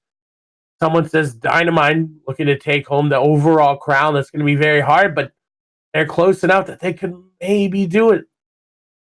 Yeah, it's going to be difficult regardless, right? It's always going to be difficult, but at the end of the day, man, I was questioning whether they choke or not, but I'm going to give in. I think they're going to be able to hold off and take out this whole win. And it'd be very impressive if they do, right? Because they've had an interesting journey throughout the squad meta, right? The squads, I think it's fair to say, right, especially from speaking to some of them, it's fair to say squads didn't go how they expected it to go.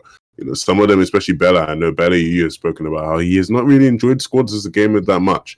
So for them to finish out squads like this on top on a win, that'd be great for them, surely. That would be a very, very, very good way to go out, as we would then transition into duos with that winner royale coming right around the corner. I know Levin's playing it. I know I might dabble in it as well. I wonder if you are playing it in the chat. Let me know so I can root for you guys as well. Well, I know a lot of these players playing it. Everybody duoing up randomly, and it's very hard to keep up with all the duos, of course.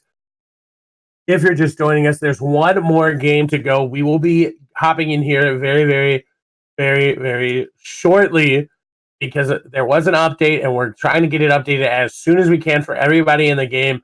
And we will get the keys given out as soon as the admins decide when we're going to get it out. So don't you guys worry. Don't you guys worry. We'll hop in. Ooh, Mongo and Benji winning. All right, there we go. Hunter says, you know what, Mongo and Benji, they're gonna win, and it's gonna be very hard for them to win. They are very, very, very far from that first place. If we do the math right, because it all ends up coming down to math. They're 458 points away, 11. Yeah, it's going to be difficult. There's a lot of people standing in their way, and it'd rely on a lot of people.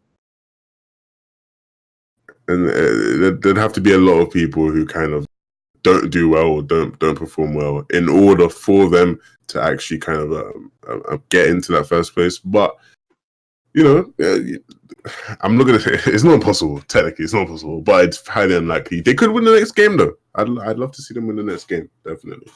Well, and to pull off a game like that, right, you would need to pick up just astronomical. You need to pick up the victory royale first, and then to even get the amount of eliminations that you would need to get 40 eliminations. So it is a very, very, very hard thing to do.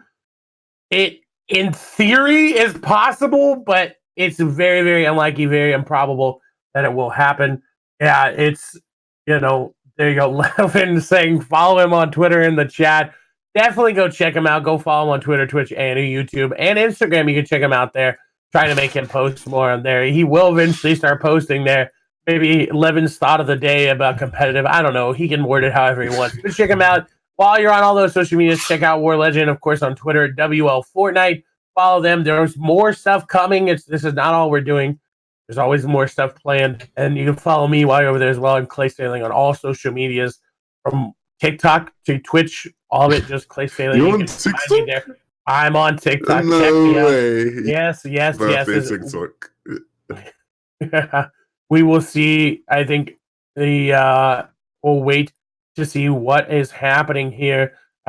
Production and stuff working in the background. I want to thank you guys again for hanging out with all of us. We really, really, really appreciate it. You guys are amazing. We will see exactly what happens in the game as soon as we can. Again, of course, the update throwing a wrench in the plan. Right, we got to wait for it to happen. There's nothing we can do to speed it along. So I hope you guys are ready. I understand you guys are patient. We appreciate you being patient. And Levin, I gotta ask one more time: who's winning this game? The winner of Game 6, Game 12, the final game of the WarLegend Series Invitational. The winner will be all of the viewers, me and you, everybody watching, because we've got to watch some amazing Fortnite over the past couple of weeks. We've been able to watch some amazing gameplay, and at the end of the day, whoever comes out on top, we are the true winners. We are the winners. That's all I have to say, man. There you go. Levin, looking out for the chat, putting up some hand signals there to look out for everybody. He's looking out for the viewership. He's saying, hey, I got you guys. Thank you, Levin, for that. I am going to say that I think the real winners of today are going to be. I don't got nobody. This guy's waffling, man. I definitely am waffling just a little bit, but Levin waffling earlier a lot about DMs and stuff. We'll see how this shapes up to be. Again, we will crown your WarLegend Series Invitational champion after this game. We are waiting on just a few more players to come through. People not happy with Levin's answer in the chat. I would agree with you there. I wanted him to pick. It is Potter that said that, and Potter's opinion doesn't matter. So, Levin coming hard. He said, "You know what? Okay, all right." Levin throwing some shade right there. Come at me. We'll see. Coming at you, bro. Come at me. I'm coming at you. That's what I'm saying. We'll see what the chat feels about that, as we'll wait to see exactly how everybody is doing in terms of the update. I believe almost everybody queued on up. So we may be starting it here very, very soon. I hope you all are ready for the final game of after 4 weeks. We will finally know who is going to be your champion. Who? I'm ready. Are you? I am ready, but I'm sad as done, man. I'm sad it's done. Like I've enjoyed doing this, man. I'm not gonna lie, I've enjoyed doing this. And I hope there's more to come. I don't want it to go, man. I'm really deep in it now, man. It's the final game. After this, we're done. It's gone so quick. It has. It's gone very quick, Levin. It's making me want to shed a tear, So it's quite hard for me, man. It's okay, Levin. We can understand exactly what it happens. We'll see how Levin is able to deal with it at the end of it. Levin a little bit shaken up there by realizing it's the last game of the day. Chat, let's get some love and hype in the chat to see how excited you are. Again, apologies about the delay. There was literally nothing we could do about it other than wait for the players to update. Sometimes there is delays that happen. Sometimes things happen that are outside our control, and we just have to be willing to sit and wait and hang out with you guys. And I hope you guys are ready. We'll see. Thank you. We are waiting on some players. Yes. Okay. Someone's giving me a puke emoji. Someone's giving me Christmas tree, and not hype. You guys, where's your hype? There's clearly no hype. Like I don't know. Yeah. Whatever. No hype, but it doesn't matter because I'm hype. You're hype, and that's all that matters, man. Yeah, I know the players are hype. I know we're hype. I really want to see chat get hype. Polter, give me some emotes. Chat, give me some hype emotes. I know you got them. If you don't have hype emotes, just spam your favorite emote in the chat. Let's see. Are the vibes good in the chat? There we go. Now we see. Now we can see some awesome emotes coming through. There we go.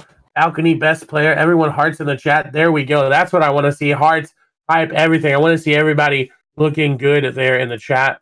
We'll see exactly who picks up the victory royale. Chat, while you're spamming the hype moment, I want to see who do you think is going to pick up the victory royale? Who do you think is going to be your champion? Will Savage then maintain it? Will they be able to hold on off as we wait to see if the games are started? And they have not yet been started. We're waiting for a couple players whose games ended up crashing, or maybe they had to go to the toilet. Who knows? Who knows? But we're waiting. We're trying to make it as fair as we possibly can. I know everybody's wanting to go to bed. We're all wanting just to relax after this. I believe games have been started on up. And Levin, I hope you're ready. I hope you're ready, because we're going to get into it as soon as that battle bus picks up all of those players. Yeah, I'm super excited, man, for real. All jokes aside, I'm super excited to see who's able to pick up the final game. We've had some great sessions. We had 6 great sessions. We've had 2 amazing days of finals. So much action, so much drama, so many storylines, and to finally culminate all of them into one, and to finally see someone be victorious after this game will be amazing. And hopefully we just have a great action-packed game, man. That's all I can ask for. That's all we can ask for, as well as everybody will get in the game here shortly. Thank you for showing some love and hype. Thank you so much for the predictions. Floozy says Savage, but he also says Benji, so I don't know exactly who he's rooting for, but he's rooting for someone nonetheless, and that's all that matters, as long as you're rooting for one of your favorite teams. As the battle bus has picked up our teams, we will swap on over here to show you exactly what's going to happen in the last game of the day. I hope you guys are ready, and we're hopping on board here with Rysex Themo again, a squad looking to claw their way out of the bottom of the leaderboard. They need this game to be the best game they have played in their entire, I would say, career right now, because they do not want to go out early. Yeah, it's an important game, and you want to take it seriously. Any team that dies right off the bat is going to be very disappointed, to be sure. And it'll be interesting to see what happens at these spots that are contested, man. That's the most important thing.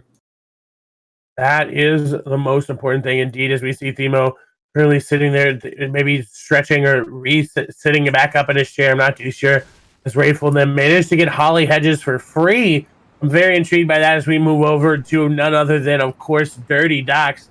And it seems like it's going to be contested yet again. Smeef being the only one here that we see so far inside there of the I don't even know what to call that building there, but the main building, the ice building, being where the squad has decided to drop. And look, Hydrop is actually already very low, and it seems like Andretta and them may only be playing as a trio.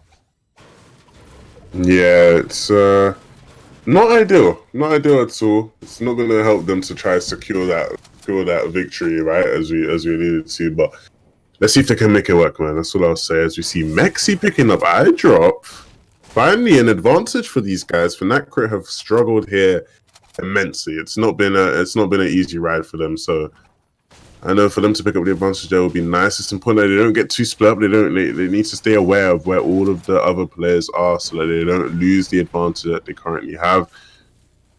It'll be interesting to see how this plays out, man. This has been a fight that's not gone in their favor today at all. Not at all. As we move over here to Wetwig Dom's side, of course, they land Misty Meadows all the time, and they are contested by Team Eternity, another team that is sitting at 21st. They need to do everything they can this fight.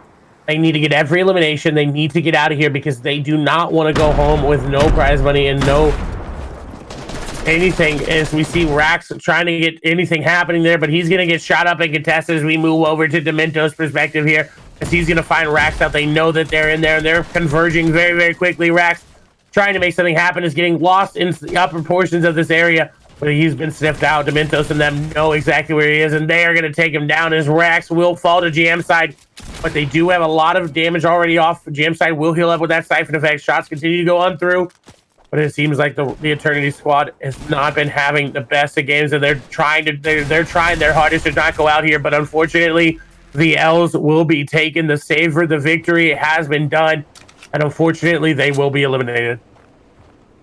Yeah, it's not Like we alluded to before, man, not the way you want to game. They're taking out, and that's going to be the end of their WarLegend series invitational. GG's to them. Great competitors, but at the end of the day, in this game here, we were taken out, and Mexi on the verge of being taken out, gets naded there, and the players all up in his face. He's gonna just have to hold on to his ramp, and he gets a nice shot off. Actually picking up the knock there on Flick as well, so not looking too bad. It was getting a bit dicey for him, but he's going to use his shields and then up to get the finish. But the fighting's not done. The player's on his box, and he does get knocked there. Finally, only 4 HP on him, but Motor's going to be in close range to try help out.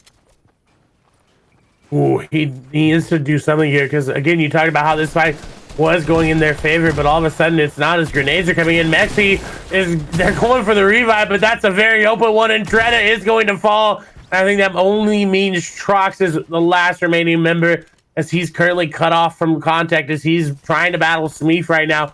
Seems like they may go for the reboot here on the Mexi, as Smeef is currently in a 1v1 fight here between Trox. As we'll see Motor start to make his way on over, try to help out his teammates. A 4v1. Trox is fighting for their life right now, but it does not seem like it's going to go their way, as Mexi and company putting traps down Trox, trying just to stay alive. Shots continue to go through. Everybody making things happen. The trap did go down. Trox managed to make it out for the time being, but he has been eliminated, as now the third party is starting to come in, and it's none other than Team Retail Row, Red Rush, and Happy, Wakey, and Drobin coming on into third party. They want to take home the victory 11. Yeah, and this has been a problem for Nacrit, right? Anytime where they've had any sort of success, or where there's been potential success, this team comes in, the FNCS champions come in. Like, imagine having a bad day and the FNCS champions just come rolling in, like, after you barely just scraped your landing spot. Not ideal for them. Let's see what they make of it. I'm not too optimistic, though, to say the least. Not too optimistic indeed, as we do see Red Rush trying to get a little... Oh, come on, Red Rush!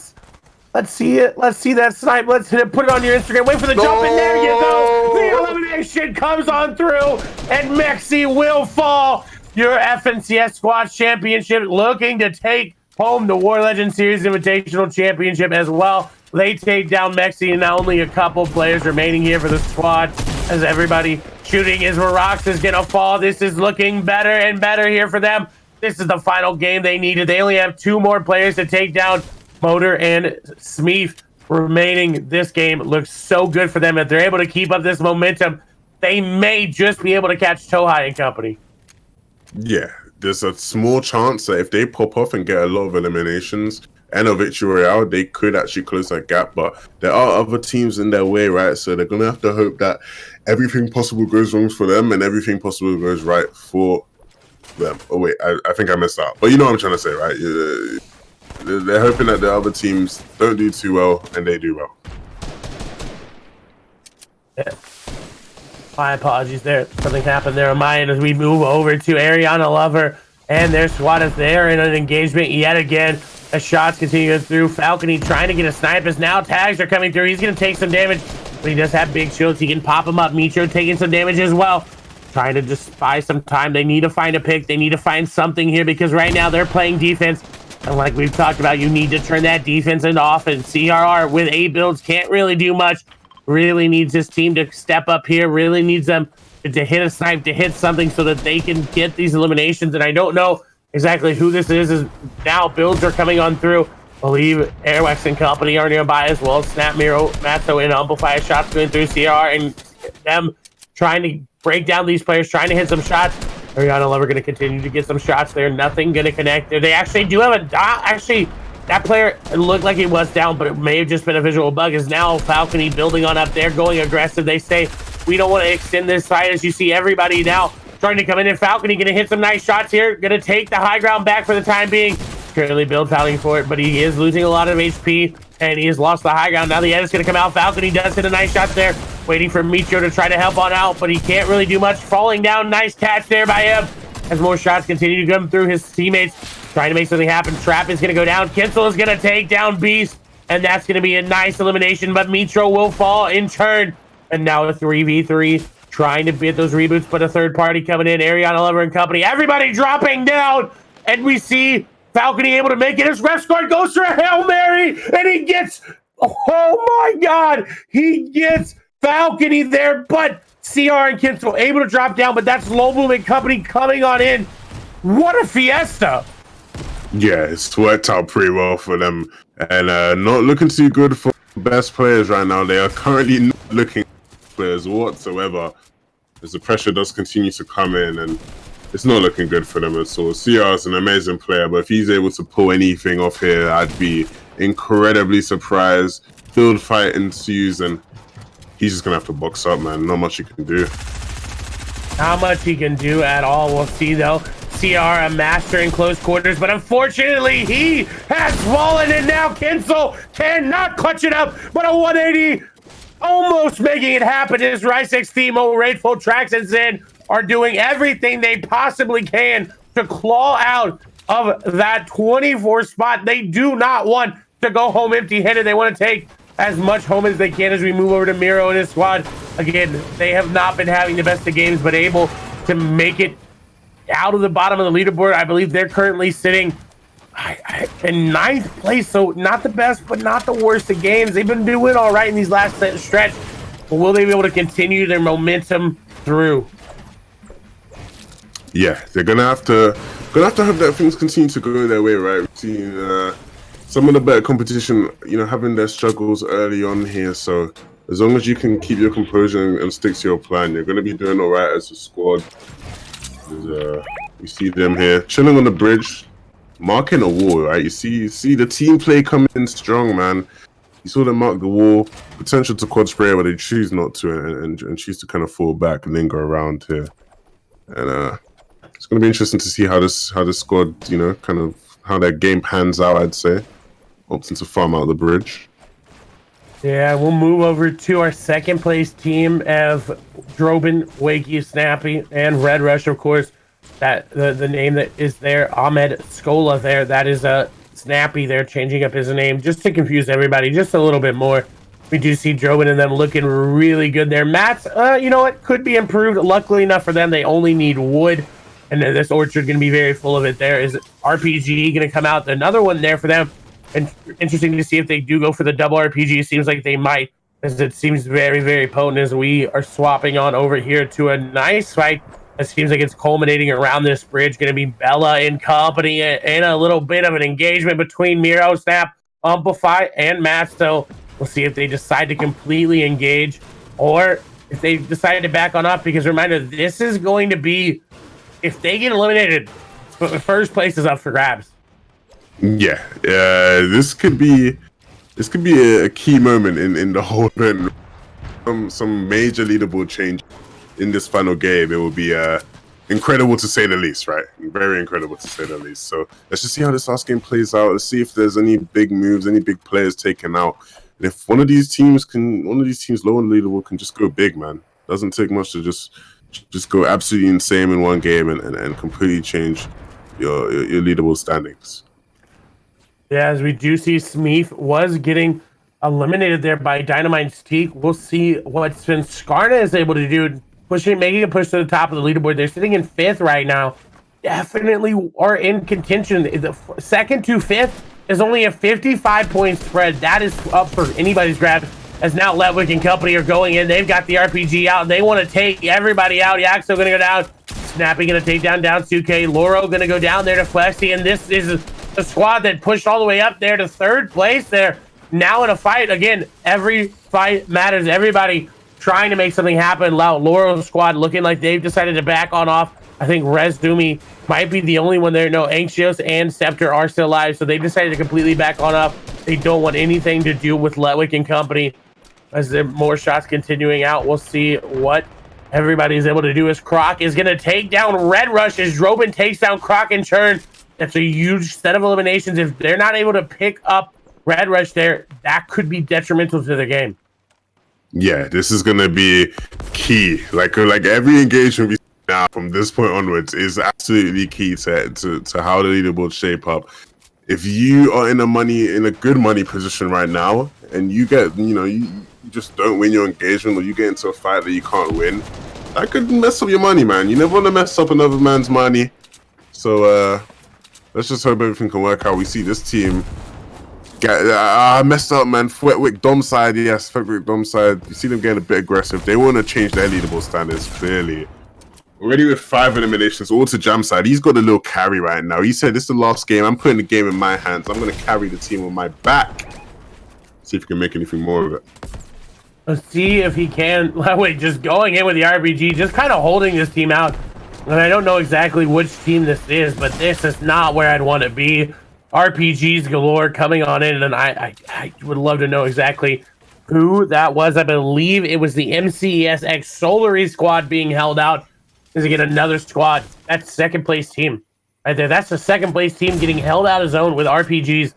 I mean, this is everybody that is near the top of the leaderboard is in a very, very interesting situation, and they really don't need to be taking fights. They need to find some safer rotations, because as you see, Flexi looking to get a snipe here on the second place team, and I don't think he hit it, but it must have been just so close, as we do see TSM's crew going to go down.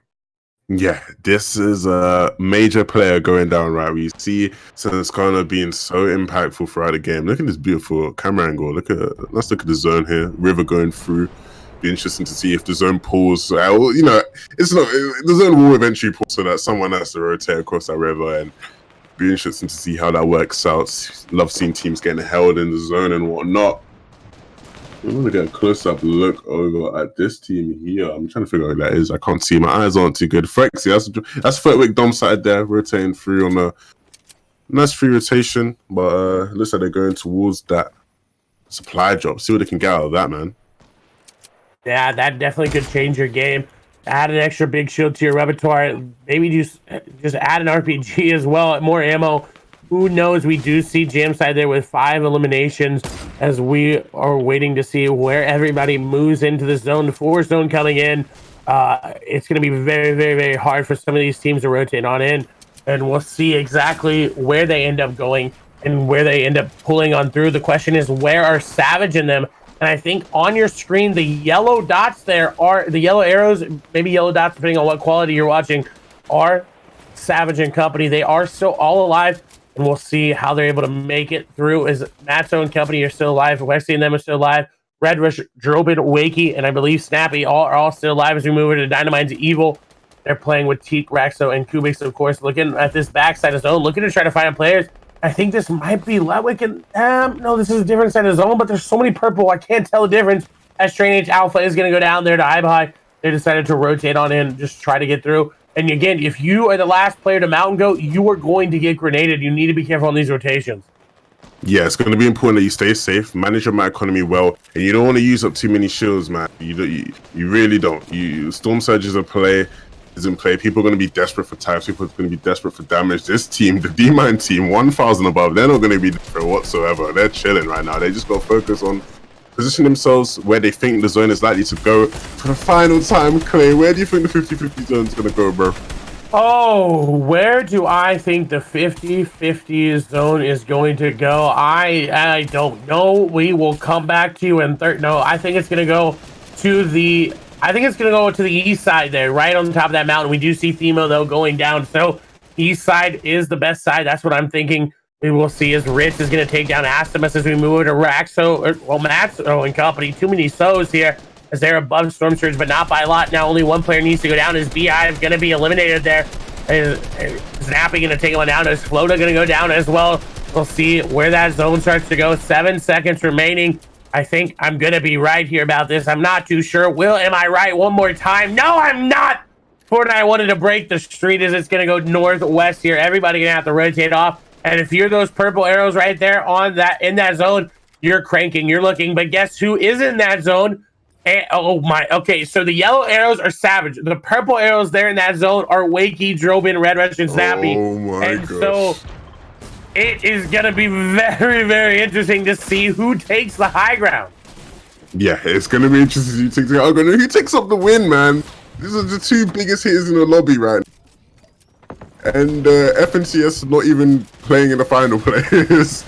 all going at it. All going at it. And despite all of that, it looks like the streamer want to put... The stream Accelerate are the ones that want to position themselves in the high ground and finally take their stand. They haven't made much noise today, and they're trying to change that in the final game. Definitely something they need to change, because I don't exactly know where they're sitting in terms of overall placement, and 12th place right now, and that is not where you'd expect Airwax to be, as Savage and company have decided to concede the high ground, as well as Red Russian company, as we do see a lot of players in the zone. We will have moving zone here shortly, and it will have storm surge. So if you are not above it, it's going to be very, very hard. Shots are going through for everybody. Savage and company going to get some nice beams onto that player. We'll see if they're able to pick up the eliminations, as Vince Garda is still all alive. The Train Hard squad is rotating through the very bottom of zone. Seems like they are in shambles at this point, as now the high ground is being contested. Airwax is going to fall. Will they be able to maintain it? It seems like Nikov is going to continue to make the high ground theirs. But a very good contention there from Rehas and Fledermoy to try to make it work, as we move through to see what is happening. And Nikov and them looking good. Letwick is going to go down, unfortunately. We'll see Amplify and them still in the game to try to make their way on through. Nikov and them looking to try to pick up a victory out, to try to move as high as they can, as Tohai is going to take down Pay 1K. They're going to get the elimination as well, and that's going to be huge, as Zone is pulling towards Pleasant Park. We'll find out who your WarLegend Series Invitational champions are, as we see Dementos falling there to Fledermoy's. Oh my god, no way. Savage just went down, and that is so big. They need to stay alive. They need to get more placement points. Bella and company have got players on their side. A nice edit here from them. Going to continue to try to make their rotation. They need to be careful. They're rotating through a bunch of players. They're going to just need to go down. They need to get down quickly, and they do. Caxi takes the charge. The other Zoomer on the squad says, "Follow me, you boomers, and I will lead us to the promised land." And shots coming through. Wakey is going to take him down, and that's huge ramifications for the leaderboard. We'll see Bella and Tohai, though, stay alive. They need to continue to get as many placement points as they can. Wakey and company looking good. Bella getting shot from behind. He doesn't block off his back enough. Trap going down. He's going to let the player in, but the player going to dodge. Trapping not effective here. Bella is going to fall. And now Tohai, with the squad's hope on his shoulders, the only remaining member, really needs to get as many placement points as he can. And we joked about it, the content creator do it down to 60 HP. He's got enough builds and he's got enough heals. This Kubik's gonna go down. Raxo and Teak still alive there as Sky and company on the high ground, looking to finally take home the victory royale. We'll see if Tohai is able to stay alive as shots go through for everybody. Ritz is gonna take down Core Gaming. Teak is playing the low ground, not a lot of mats. He's just playing very, very low. Drobin gonna go down. Wakey gonna take down Core. RPGs coming down from above. This is your last game. We'll see Raxo going down. Teak might soon follow. I have yet to see Tohai in the elimination feed. We'll see as that elimination does come on through. And I think Teak just went down there to Tux and company. Scarred is still here. Tohai just went down, but that's a lot of placement points left. I think they may have got it, as Sky is also falling. Nikov, Airwax, and Vato have to try to clutch up to get as many points as they can. We'll see what Tux and Saban are able to do, as Nikov and them exchanging RPGs, exchanging ammo. They're trying to pick up the last game. Chapik's falling, Shitty falling, Teak falling, Flexi falling, everybody falling. Mobu and them trying to make something happen. They only have Saban and Tux, though. As Zone is going back, this is going to be very good for the teams on high ground. Everybody trying just to stay alive, trying to increase where they are. Low Boom did go down there to Anas. Anas took out an entire team there. We'll see what they're able to do. Anas is the only remaining member there for his squad. As you see, only player there. Anxios Razumi still in this game. Wakey still in this game. Podesai and them nowhere to be found. And it might come down to if Wakey and them are able to win, if Razumi and them are able to get the points. As RPG's coming out, Tuck's not going to be able to hit his shots. Diab and company playing the low ground. They've got 3 players there, as Razumi is going to fall. Anxios dropping on down. They have fallen as well. It's now looking very, very good there for Tohai and company, as it's a 3v2, v3v1. Wakey playing the zone, trying to stay alive, trying to get those placement points. Floppers coming out to turn on the low. Wakey in between, mid-ground controlled there by Atlantis X Velos, but high ground, Airwax, Vato, Nikov, and Sky. And since Garner trying to find out the remaining members there from everybody. Shots going through. Crew gonna go down low. Saban's gonna fall as well. Wakey's still alive, making things happen, but I think he might just be eliminated as Beehive and company take it. And now it looks like a 3v2v1 as Tux is still alive. On the backside of zone, he's got floppers. Vince Garner trying to make something happen. I don't know who is going to take it home. It looks like the Streamex Solary boys might be able to do it. as Tux is going to take down BM. I think BM actually went down to Nikov from above, and now they're dropping down. They want to take home the victory, and I think they will be able to do it. Tux and Ritz caught out. Vato going down, though. They may have just sacrificed it. We'll see Tux going down. Ritz does have bandages, it seems like. We'll see, though, as shots come through. Ritz is playing the zone floppers in hand. We'll see what he's able to do is he's just going to play zone. He's just going to get RPG'd, and that will be your final game. Airwax, Nikov, Sky, and Vato take home the victory royale, and they only do it with 6 eliminations. That is the end. That is how it all closes out. What an insane way to end that end game. Was so action-packed. Clay, take a breather, man. Take a break. Just take a break, man. Just take a break. It's all good. It's all good. Don't even talk. Just drink some water, take a break. That was insane. GG's to everybody. So many insane plays. Wakey staying alive for so long. Seeing if Tohaj would finally fall. He ended up falling to a Nas. The Veloz and ex-Tux boys, Tux staying alive for so long, even though his teammates go down. Svenskana going off. The guys on high ground. That was an incredible end game. So much to unpack there. And at the end of the day, all that matters is seeing who came out on top. And I think, I'm not sure, we haven't had any confirmation yet, but I am pretty confident that Savage and company are going to remain in first place and take home that 15,000 euros. Wow. I don't know. I was going to take a little bit longer of a break there, but that game, very, very hectic there. We saw multiple of our top 5 teams there towards the end. What is Tohai's performance enough to get them to where they need to be? We will find out here shortly. But 11, it's been a pleasure. I hope you had a great day. What was your favorite moment of the finals?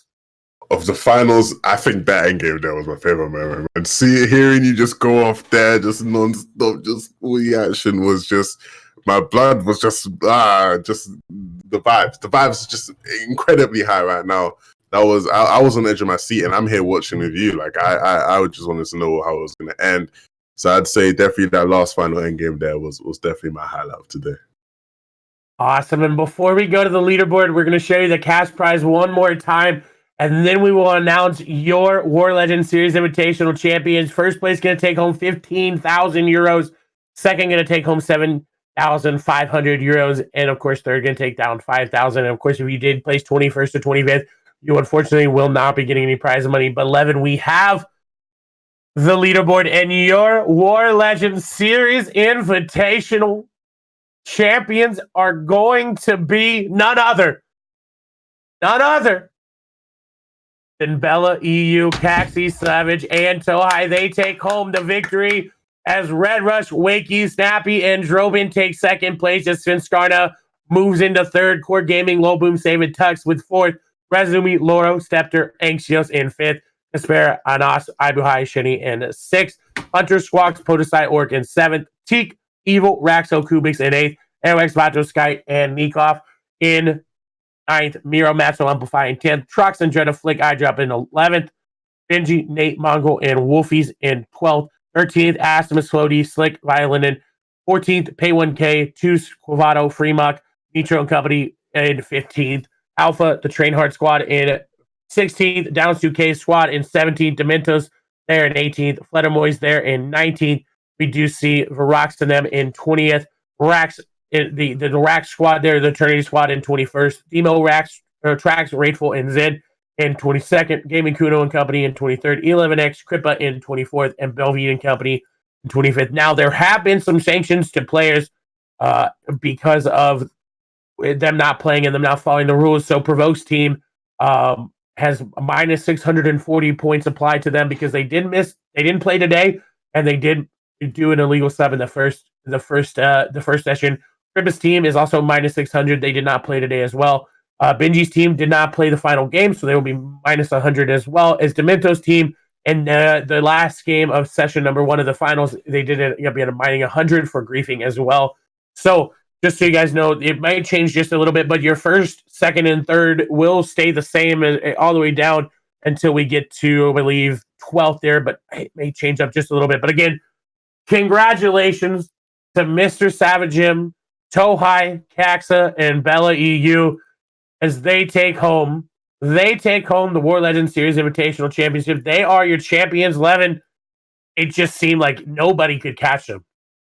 Yeah, from right from the get-go, man. They were dominating from day one. We saw them coming in and play so amazingly well, and being able to hold on all of day two. Like, holding on is not it's not a easy task, sorry. Right? They were 200 points ahead, but 200 points is a gap that can be, you know, closed down, especially when you have 6 games. So to hold off for 6 whole games and to come out on top, and considering the fact that they did not play in the FNCS finals, man. They didn't. They weren't even in the FNCS finals for squads. So to come out and win like the final big squad competition is amazing. And to come first and second place was the FNCS champions. Oh man, they did a great job. I'm super happy for all of them.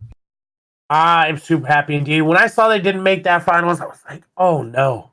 Yeah. Oh no. And you know, it's just like someone you expect to be there, but they come through, they say, hey, you know, it was a fluke. We just had a bad day. We had a bad set of games, and we're here. We take home first place. So I want to say thank you, everybody, for hanging out. Congratulations one more time there to Bella, Caxley, Savage, and Toha. You guys did awesome. Thank you so much for hanging out. Get 11-2K. Go follow him here on Twitter, Twitch, Instagram. Do every social media. Go follow him. You follow me, Clay Stilling, on all social media as well. So I appreciate you guys hanging out. Thank you so much. I appreciate you guys. You guys were all awesome. And we will see you next time. Y'all have a great night, day, or evening. Bye-bye.